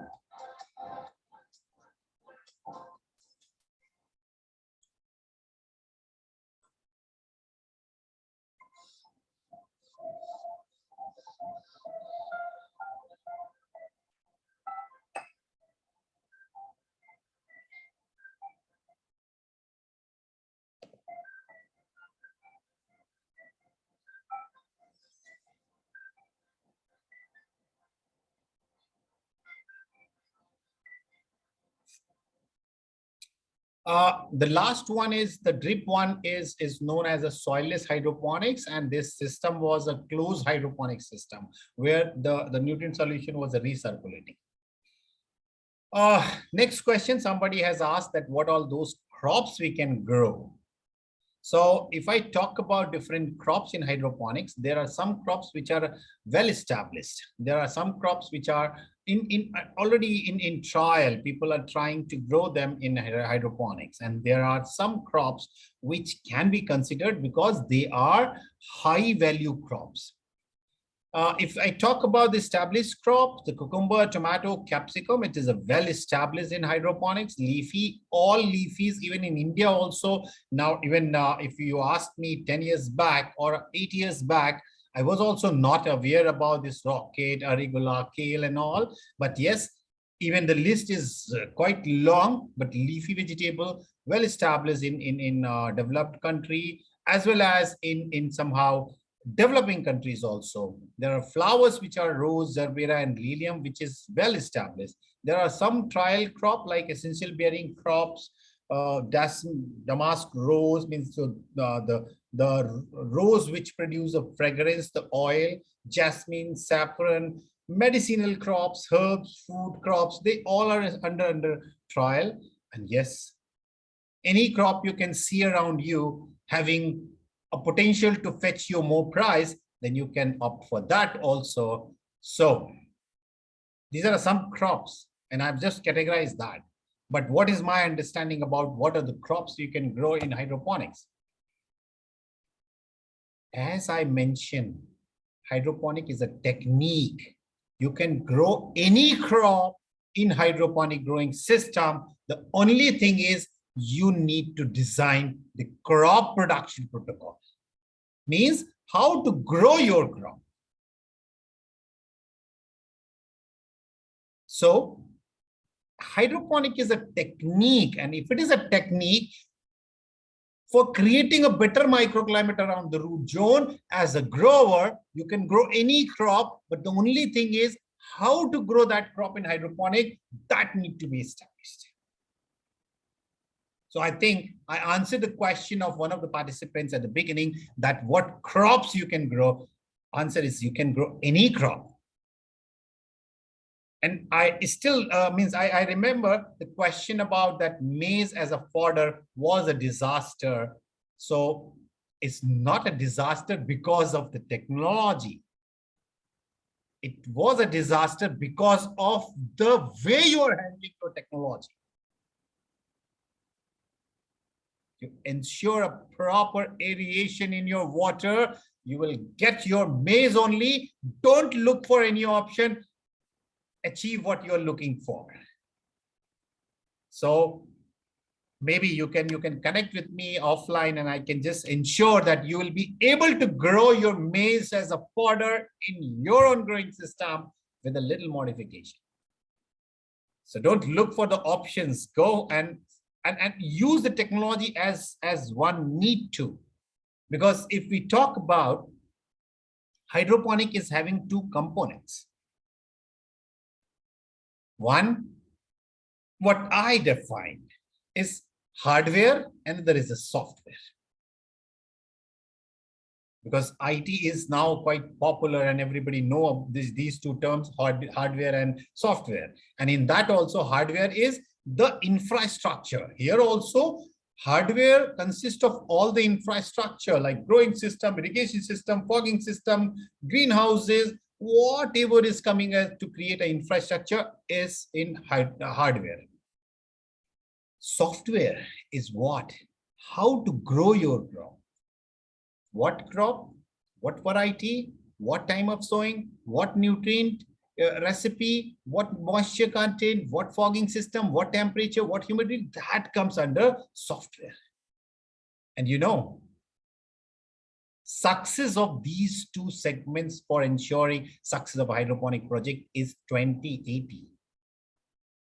20% with the right infrastructure and 80% comes from right way of growing your crop. And then again, yes, you can grow any crop provided you know how to grow that crop in hydroponic. And that is the challenge our country is facing. And in hydroponic, there is no copy-paste method.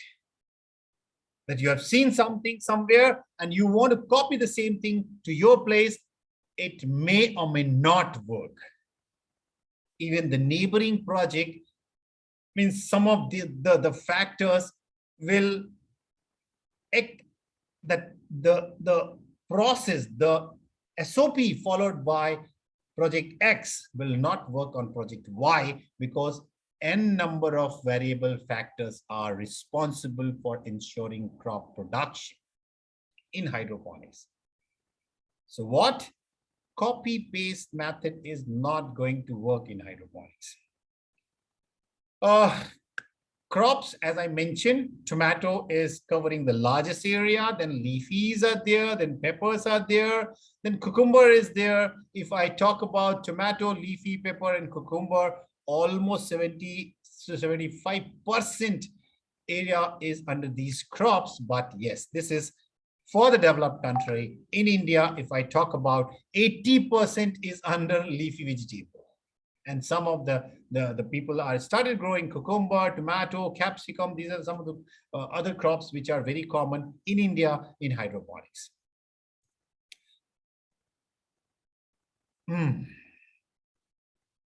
Whenever there is a new technique, people start building a myth around that.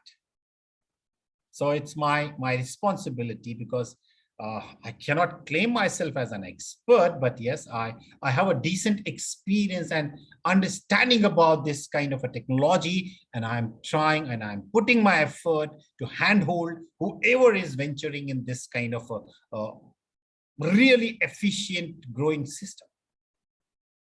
So what are those myths? The first, very common, growing crop in water is only hydroponics. What? Means people were only aware that whatever the crop is grown in nutrient solution, that is only hydroponic. They were not aware, and they are not considering even the crop grown in soilless hydroponic is also hydroponics. So here, if I talk about whether it is soilless, whether it is NFT, whether it is DWC, means only water, or with substrate, the nutrient is always supplied as in form of solution. And there is no interference of any kind of nutrient present in the growing media. That is hydroponics. It is not only whatever the crop is grown in water is hydroponics. So it is mere myth people are building over a period of a time. Hydroponic crop production can only be done under protected cultivation, because this is a mere myth, because everybody, whenever they are exposed to these type of techniques, they are getting both together, the greenhouse as well as hydroponics. So believe me, it is a mere myth, because hydroponic can practice anywhere without protected cultivation structures like greenhouse, indoor, or anything. But why these are going together? Because whenever anybody is investing good amount of money in hydroponic infrastructure, they want to realize higher premium, and they always try off-season vegetable. And the moment you target off-season vegetable, then you have to create greenhouses or protected environment. But if you only want to grow hydroponic vegetable in your home and seasonal crops, you don't need to have any protected cultivation. So it's a mere myth that hydroponic required a protected cultivation. Hydroponic is not a natural technique. People are even going that level. They are saying it's not a natural technique because there's no soil. How can you claim that it's a natural technique? But you know, the plant, as we eat food, we have some essential nutrient for us. Similarly, for the plant, they also have an essential list of essential nutrients. And whether that nutrient is coming from the soil or it is coming through the solution of hydroponics, how does it matter? And the plant, they don't have any sense organ to assess that, oh, this is coming through this source, and that's how it is a natural, and this is coming through this source, that's how it is. It's not a natural. So whether the plant is grown in traditional farming, organic farming, or in hydroponic, they are absorbing the same water, the same nutrition, the same process is followed. So it is absolutely a natural technique, and people are even not fear to say that it's a degrading environment.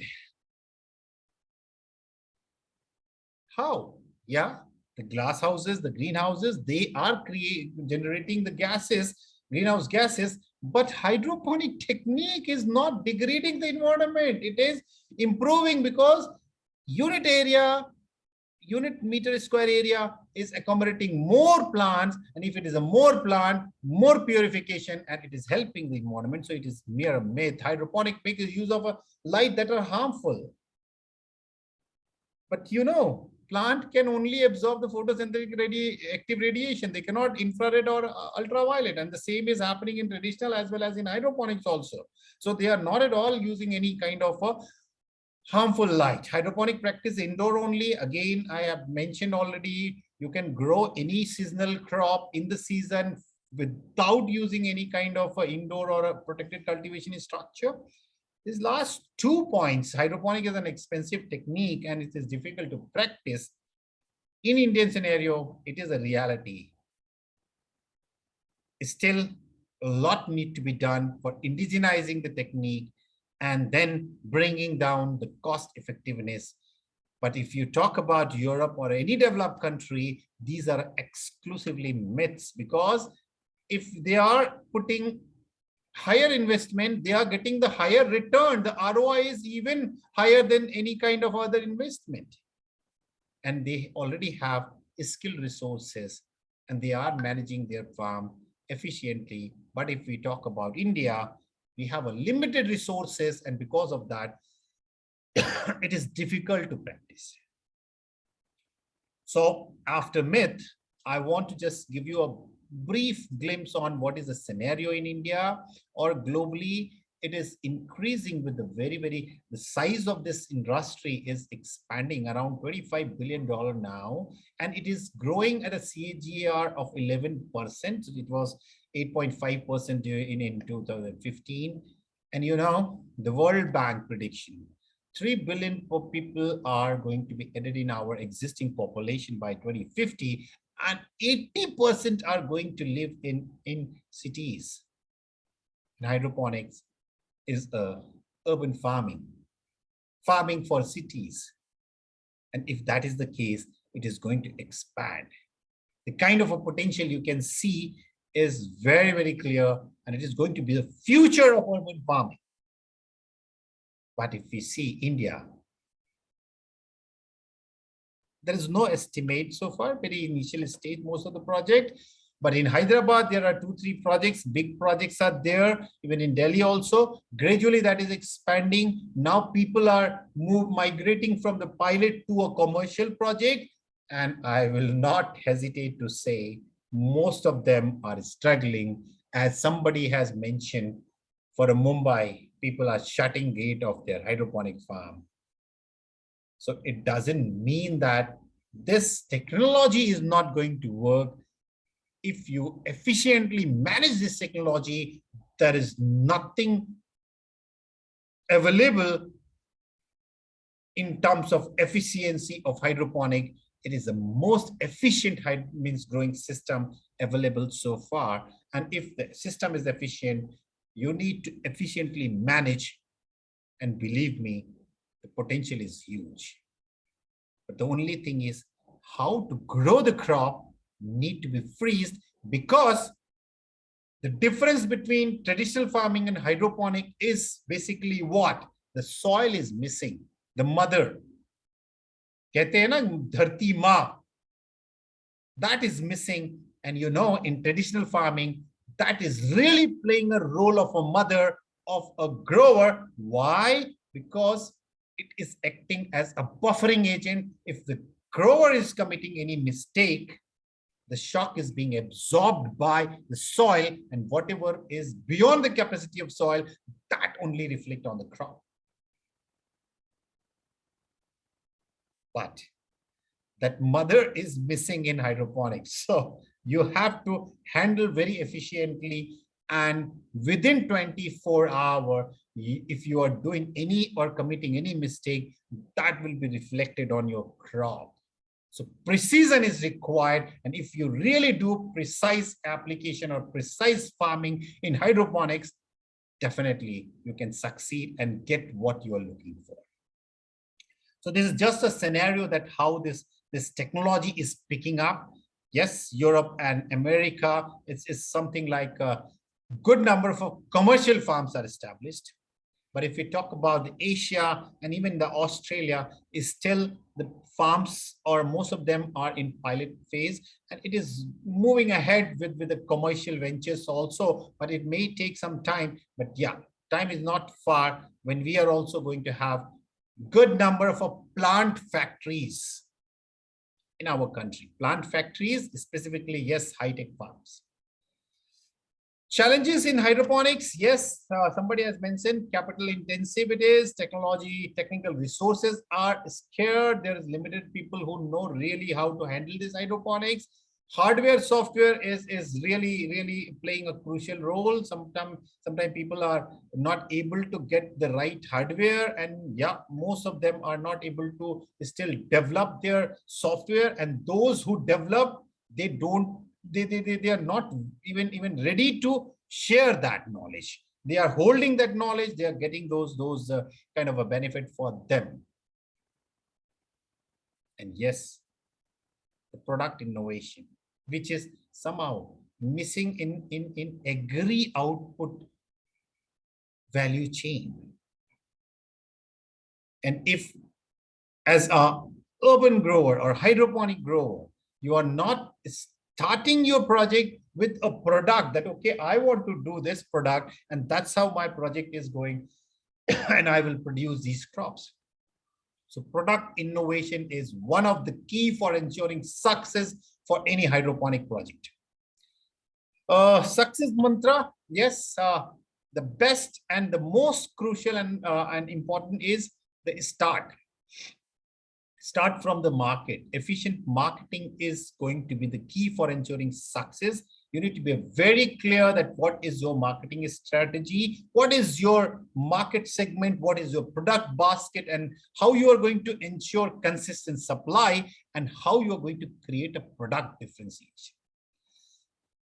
These are the 4 things which are going to give you leverage on ensuring efficient marketing. And if you are able to do that, hydroponic is going to fetch you higher premium than any other produce. So after that, the next is, if anybody wants to venture in hydroponics, then how he or she should start. The first step is identify your crop. How?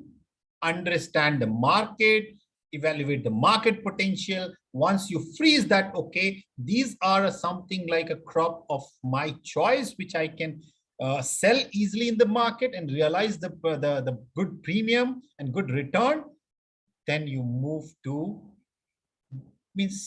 working around that. Okay, this is my crop. So say for example, I finalize based on the market that, okay, strawberry is my crop by which I can fetch a better return. So I need to work on that. What is the climatic requirement for these crop? The strawberry, okay, it required a low temperature, it required a bright sunshine, it required a something kind of a low humidity and frequent irrigation. So these are something kind of a humidity, temperature, these are the something climatic requirement. And once you freeze that, then you have to identify, okay, these are something my climatic requirement and this is my crop. Now I need to identify that which is the best growing system, hydroponic growing system for my crop. Like in case of a strawberry, the soilless hydroponic is really giving a good result.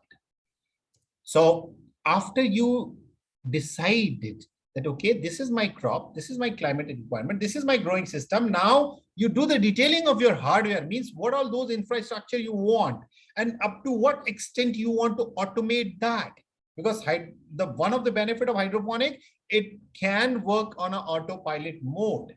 Once you standardize everything, you only put all automation there and forget about the growing part. You only have to do a little manual intervention. So you need to detail out that hardware that, okay, this I'm going to include in my project, and then install a pilot project to validate all those assumptions, what you are undertaking. Even people ask that what should be the size of a pilot project. My straightforward answer is the pilot project should be such that means you can easily sell the produce out of that. So your size need to be based on that, what is your potential to sell that produce in market, and based on that you can opt for your pilot project, but never go for a really big pilot project until and unless you have a surplus fund. And in pilot project, you need to standardize, develop all the software, means how to grow your crop, and even you need to adjust or something calibrate your hardware also during this pilot project. And then based on that, you need to develop your product, that how you are going to present your product to the customer. And after that, you need to develop your commercial project blueprint and finally launch your commercial project. And most of the guys, they are struggling because they start from the infrastructure. I want to put this, later on I'll decide the crop. Or they just, without any clue, they just opt for, okay, I'll go for a leafy vegetable, I'll go for this. So you need to do a systematic study about, before identifying or selecting your crop. And after doing all these pilot project and standardization, if you feel like comfortable, yes, I am sure enough that I can handle that crop, then only you go for a commercial project. Otherwise, you again go back to do a marketing strategy and market study, and you go for identifying the next crop. And finally, when you are sure that, oh, I'm ready now, I can launch, my launch pad is ready, then only you enter in a commercial project.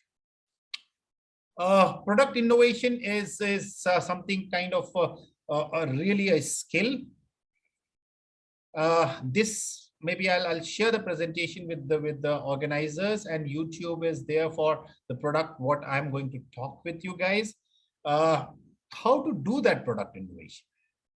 So we need to understand the first step for a product innovation is how to understand the customer's expectation. Like in our case, if you Google out the farm in box, we developed a lettuce or something leafy salad product.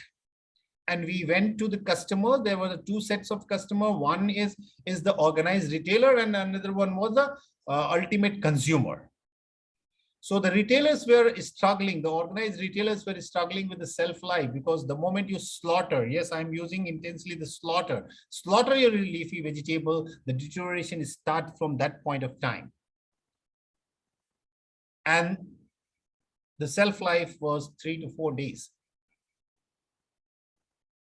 So they were struggling with the shelf life, and the customer, his expectation was, I need something like fresh. I need a crunchiness, because the leafy is giving me a crunchiness, and then nutrition also and taste also. These were the 4 things which he was looking for. And we come up with a lettuce box or a mixed lettuce or plus some other leafy crops. And we packed in such a way that the plants were packed with the root, sufficient nutrient and moisture for next 15 days. And we packed in a well attractive box. And by that, we increase our shelf life, because we were putting with root, we increase the shelf life from 4 days to 12 days. 10 to 12 days was easy even the summer. And for customer, we given them a privilege to harvest their leafy salad leaves whenever they want to make their salad. And we pack the 15 days old lettuce, which is micro or a baby, which is always the tender, have a more taste, richer in nutrition and crunchiness. So that's the known as a product, means customer expectation and product development. And we tested that, and finally we launched. And today also, this product is available on Delhi customers self, and we are also selling through online platforms. So maybe you can just visit this YouTube video and understand more about the product. So this is the story about hydroponics, and we all are aware that where we are in India. So what I'll give, it's a 5 minutes video. I want to give you a glimpse what we are and where we want to be. Believe me, Europe, the tomato production per meter square area is 120 kg is the record. Last year, per meter square area, 120 kg tomatoes.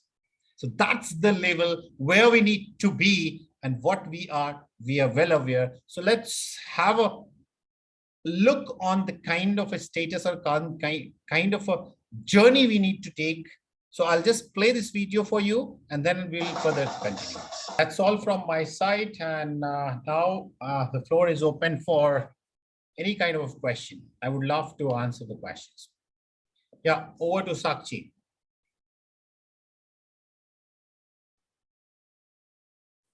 So I would like to ask you a few questions.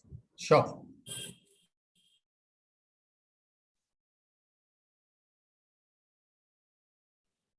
Okay, so firstly, so do you provide any internship under your guidance, like offline internship programs?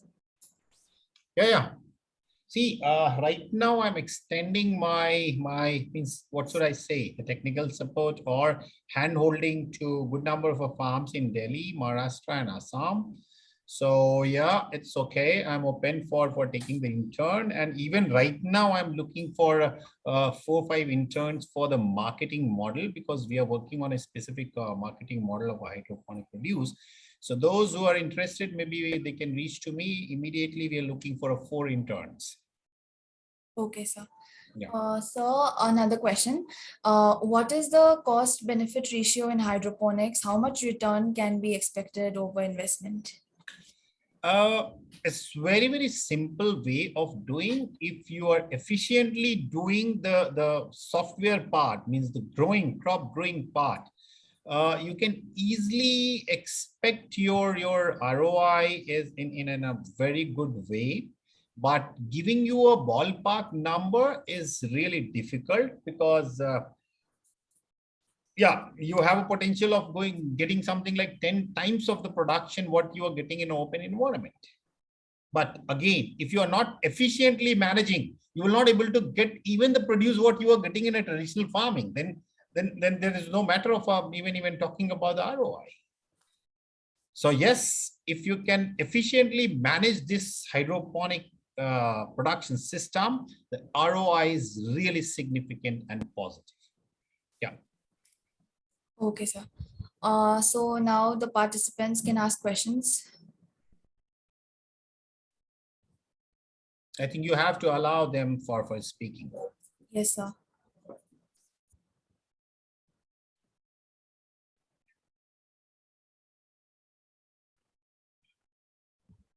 Yeah, this is So Satyapal there here, are sir. questions. Yeah, I would like to ask a question.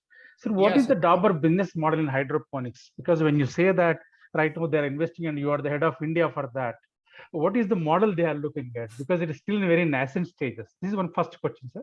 And second question, when you said that software, that is the crop knowledge is 80%, how it will be adapted to the urban population as a part-time livelihood? Because ultimately it requires a lot of knowledge. These are the 2 questions from my end, sir. Thank you. Yeah, see, if you talk about 𝘷𝐷𝐻𝑒pr business model, they are not at all looking for selling their leafy vegetables.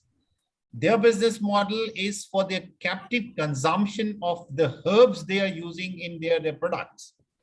However, they took a cautious call for validating the whole system and technology, and while doing that, they managed to get a product which is really working fine, and that's how they are, without doing any market promotion, without doing any promotion, they are continuing that one. But simultaneously, the whole facility is to create a kind of a software for their herbs, what they want to grow for themselves.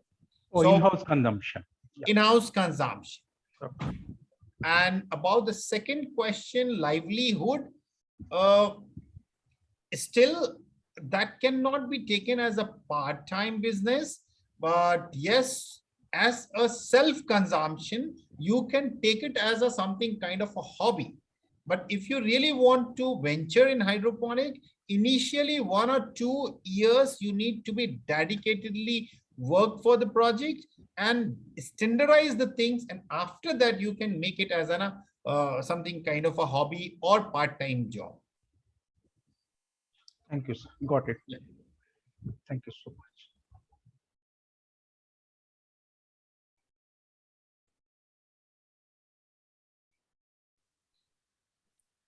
Hello. Yeah. Sir, I have a question. Go ahead. Sir, is vertical farming under hydroponics? Sir, is this system under hydroponics? Vertical farming, sir. Come again, I'm not able to get your question. Are you talking about whether the vertical farming is possible in hydroponics? Is this your question? Yes, sir. Yeah, see, that is something like a beauty of this hydroponics. The beauty of hydroponic is you can utilize any kind of resources, and you can see, if you see like now today, the scenario of farming, there is very limited scope of expanding horizontally because there is no land available. The only option is expanding vertical, means increasing the unit area return or in your unit area production. And in hydroponics, you can go vertically. You can do 5, 6, 7 layers of your own means crop. So that's the potential. And specifically answer to your question, yes, it is quite possible. Yeah.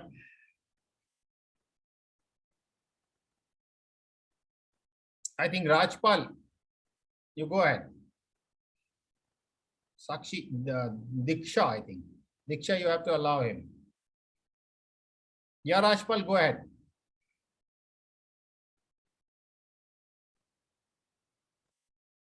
Rajpal, can you hear me?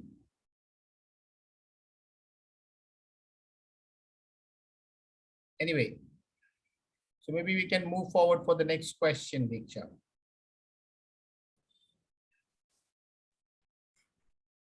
So there are some questions in the chat box as well. You can answer it there as well, from there as well. Okay, so I have to serve myself, huh? Maybe you can read one by one. Yes, sir. Yeah.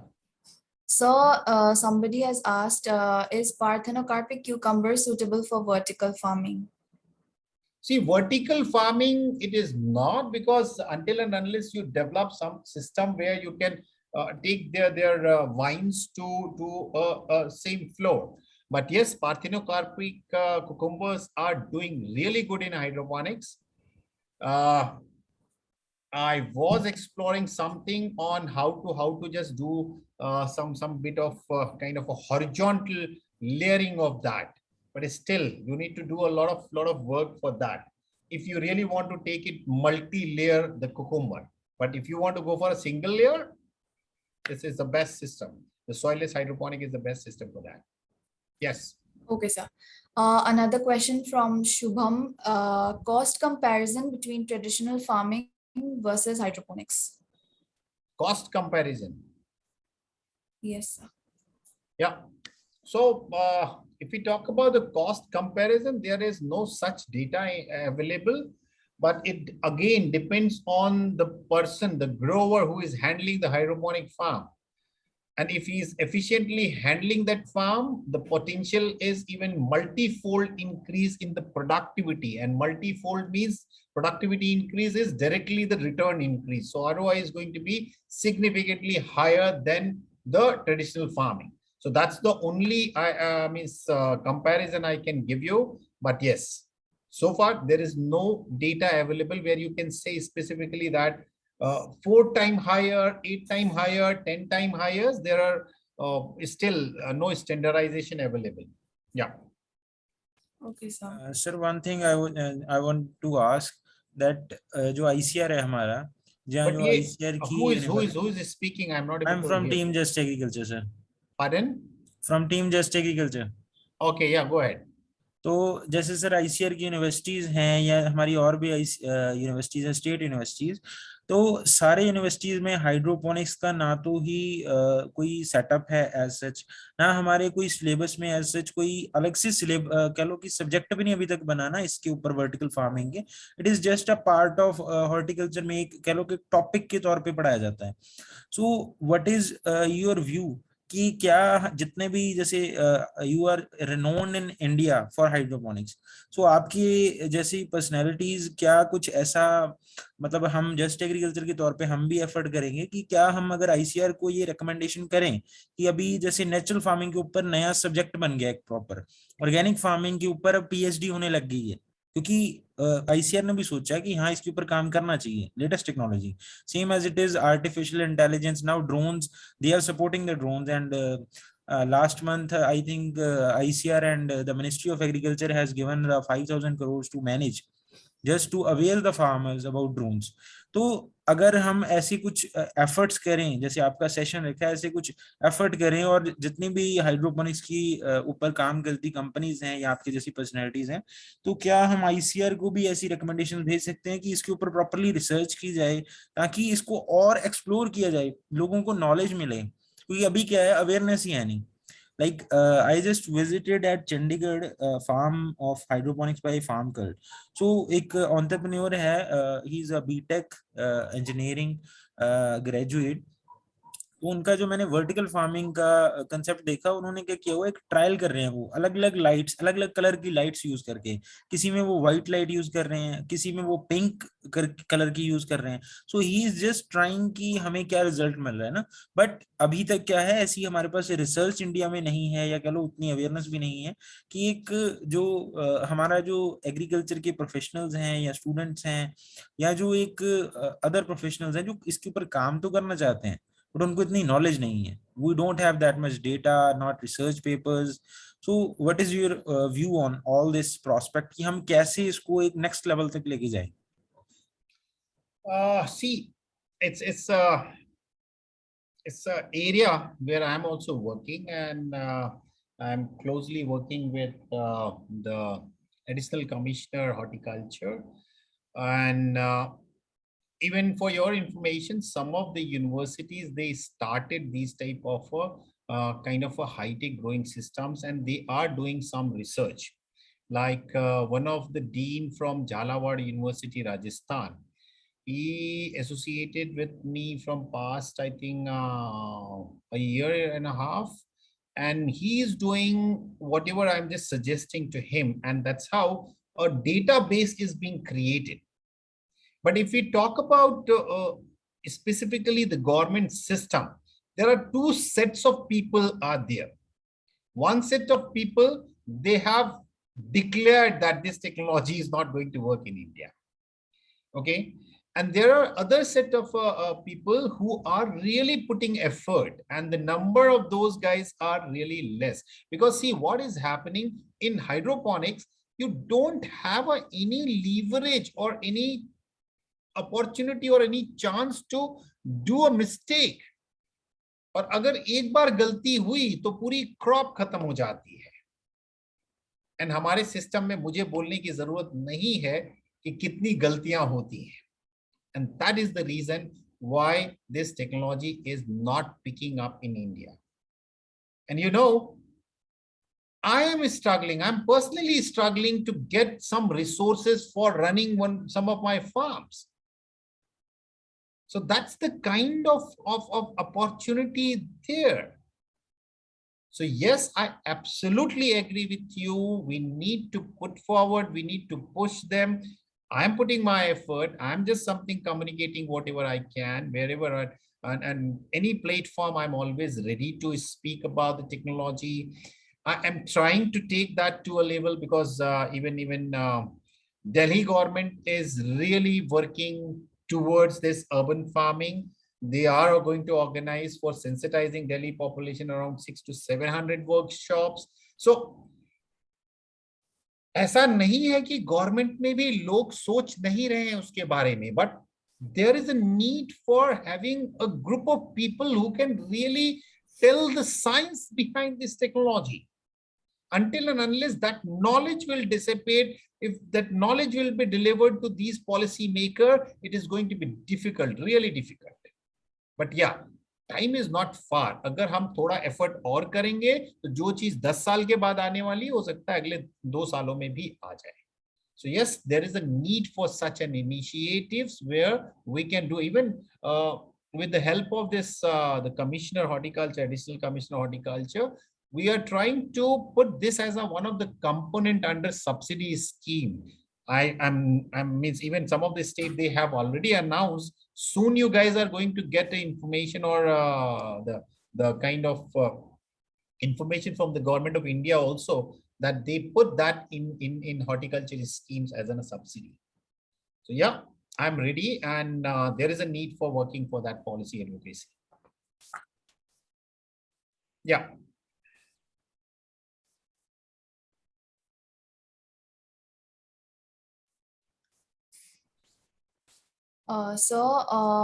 Many participants have asked this question. Is hydroponic products organic? Like, are the products organic in nature? That is really my oh, sorry, I need to just stop it. That is a topic which is really close to me. So today, if we talk about, Government of India has not yet recognized, and in many of the countries, they have not yet recognized this hydroponic produce as an organic produce. But yes, some of the European countries, they have already recognized, given a status of hydroponic produce as equal to the organic produce. So what I want to say, we as an agri professional need to understand the basics of these two types of farming. If we talk today, try to understand, means from where this concept of organic farming come in picture. So the story started when people started this intensive farming. And the moment people started intensive farming, what happened? There were something like imbalance of nutrients. And the moment there was an imbalance of nutrient, there was a deficiency in soil, and that has reflected in the food chain, and whatever that was coming out of that imbalance nutrition soil, the produce was also lacking in that particular nutrient. And a very unique example of a zinc deficiency disease in Africa is because of the zinc deficiency in soil. So as a grower, they were clever. They thought how to handle this. The option were, means at that time, it was difficult to analyze all those micronutrients and develop something good recipe for that. And taking a shortcut, what they decided, okay, we will use the plant-based source of nutrition. And in plant-based nutrition, all the nutrients are by default present there. By that, they resolved the problem of nutrient deficiency in soil, and gradually they added that, okay, harmful chemicals should not be used in organic farming to ensure healthy things. So if we talk the precision application of nutrition, and then zero use of a pesticide or harmful agrochemical, these two makes the organic farming. Now, if you see hydroponics, the basic principle of hydroponic is precise application of resources and balanced use of nutrition. By default, it is there. And if as a grower, you are using those balanced nutrition, then definitely it is, even I can say that it's a better than organic farming. And yes, if you're not using a harmful chemical, and even I would say if you are using a right harmful chemical, because if as a grower, I'm losing my 80% of a crop, and just because I want to produce organic, I cannot lose my 80% crop. And that's how, what I'm saying, right use of a chemical is ensuring a healthy produce, and the produce coming out of hydroponic is healthy produce if the grower is managing and following the basic principle. Thank you. And then, yeah, maybe we can move to next question. This is a very close to this topic, organic and hydroponic produce is very close to me. Sometimes I become emotional about that. So yeah, go for the next question. Someone is asking about biofortification and hydroponics. Biofortification is somehow Fortification is possible just using your fertilizer recipe tweaking, because we achieve something like 300% higher iron content in our lettuce as compared to USDA is standard of spinach. And yes, so it is possible through nutrition, not any other way of bio fortification, because we cannot use any kind of microbe there. The only thing is, yes, you can alter your fertilizer recipe, the combination ratios of a nutrient, and try to study that how it is impacting the quality of your produce. So it is quite possible. Yeah.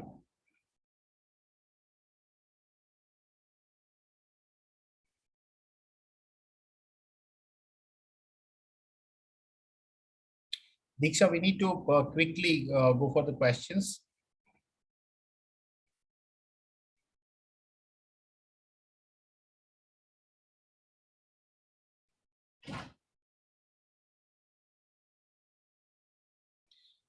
Yeah, if there is no question, so maybe we can wrap it up. So, we need to wrap up because it's almost Yeah, time. it's already Yes, sir. exhausted our time. Yep. Yes, sir. Okay, sir. So thank you, sir, for giving us your precious time and for this wonderful session. And it was a very interactive and educative session. Thank you, sir. And I hope you had a great time as well. Thank you. Thank you very much. Thank you, sir.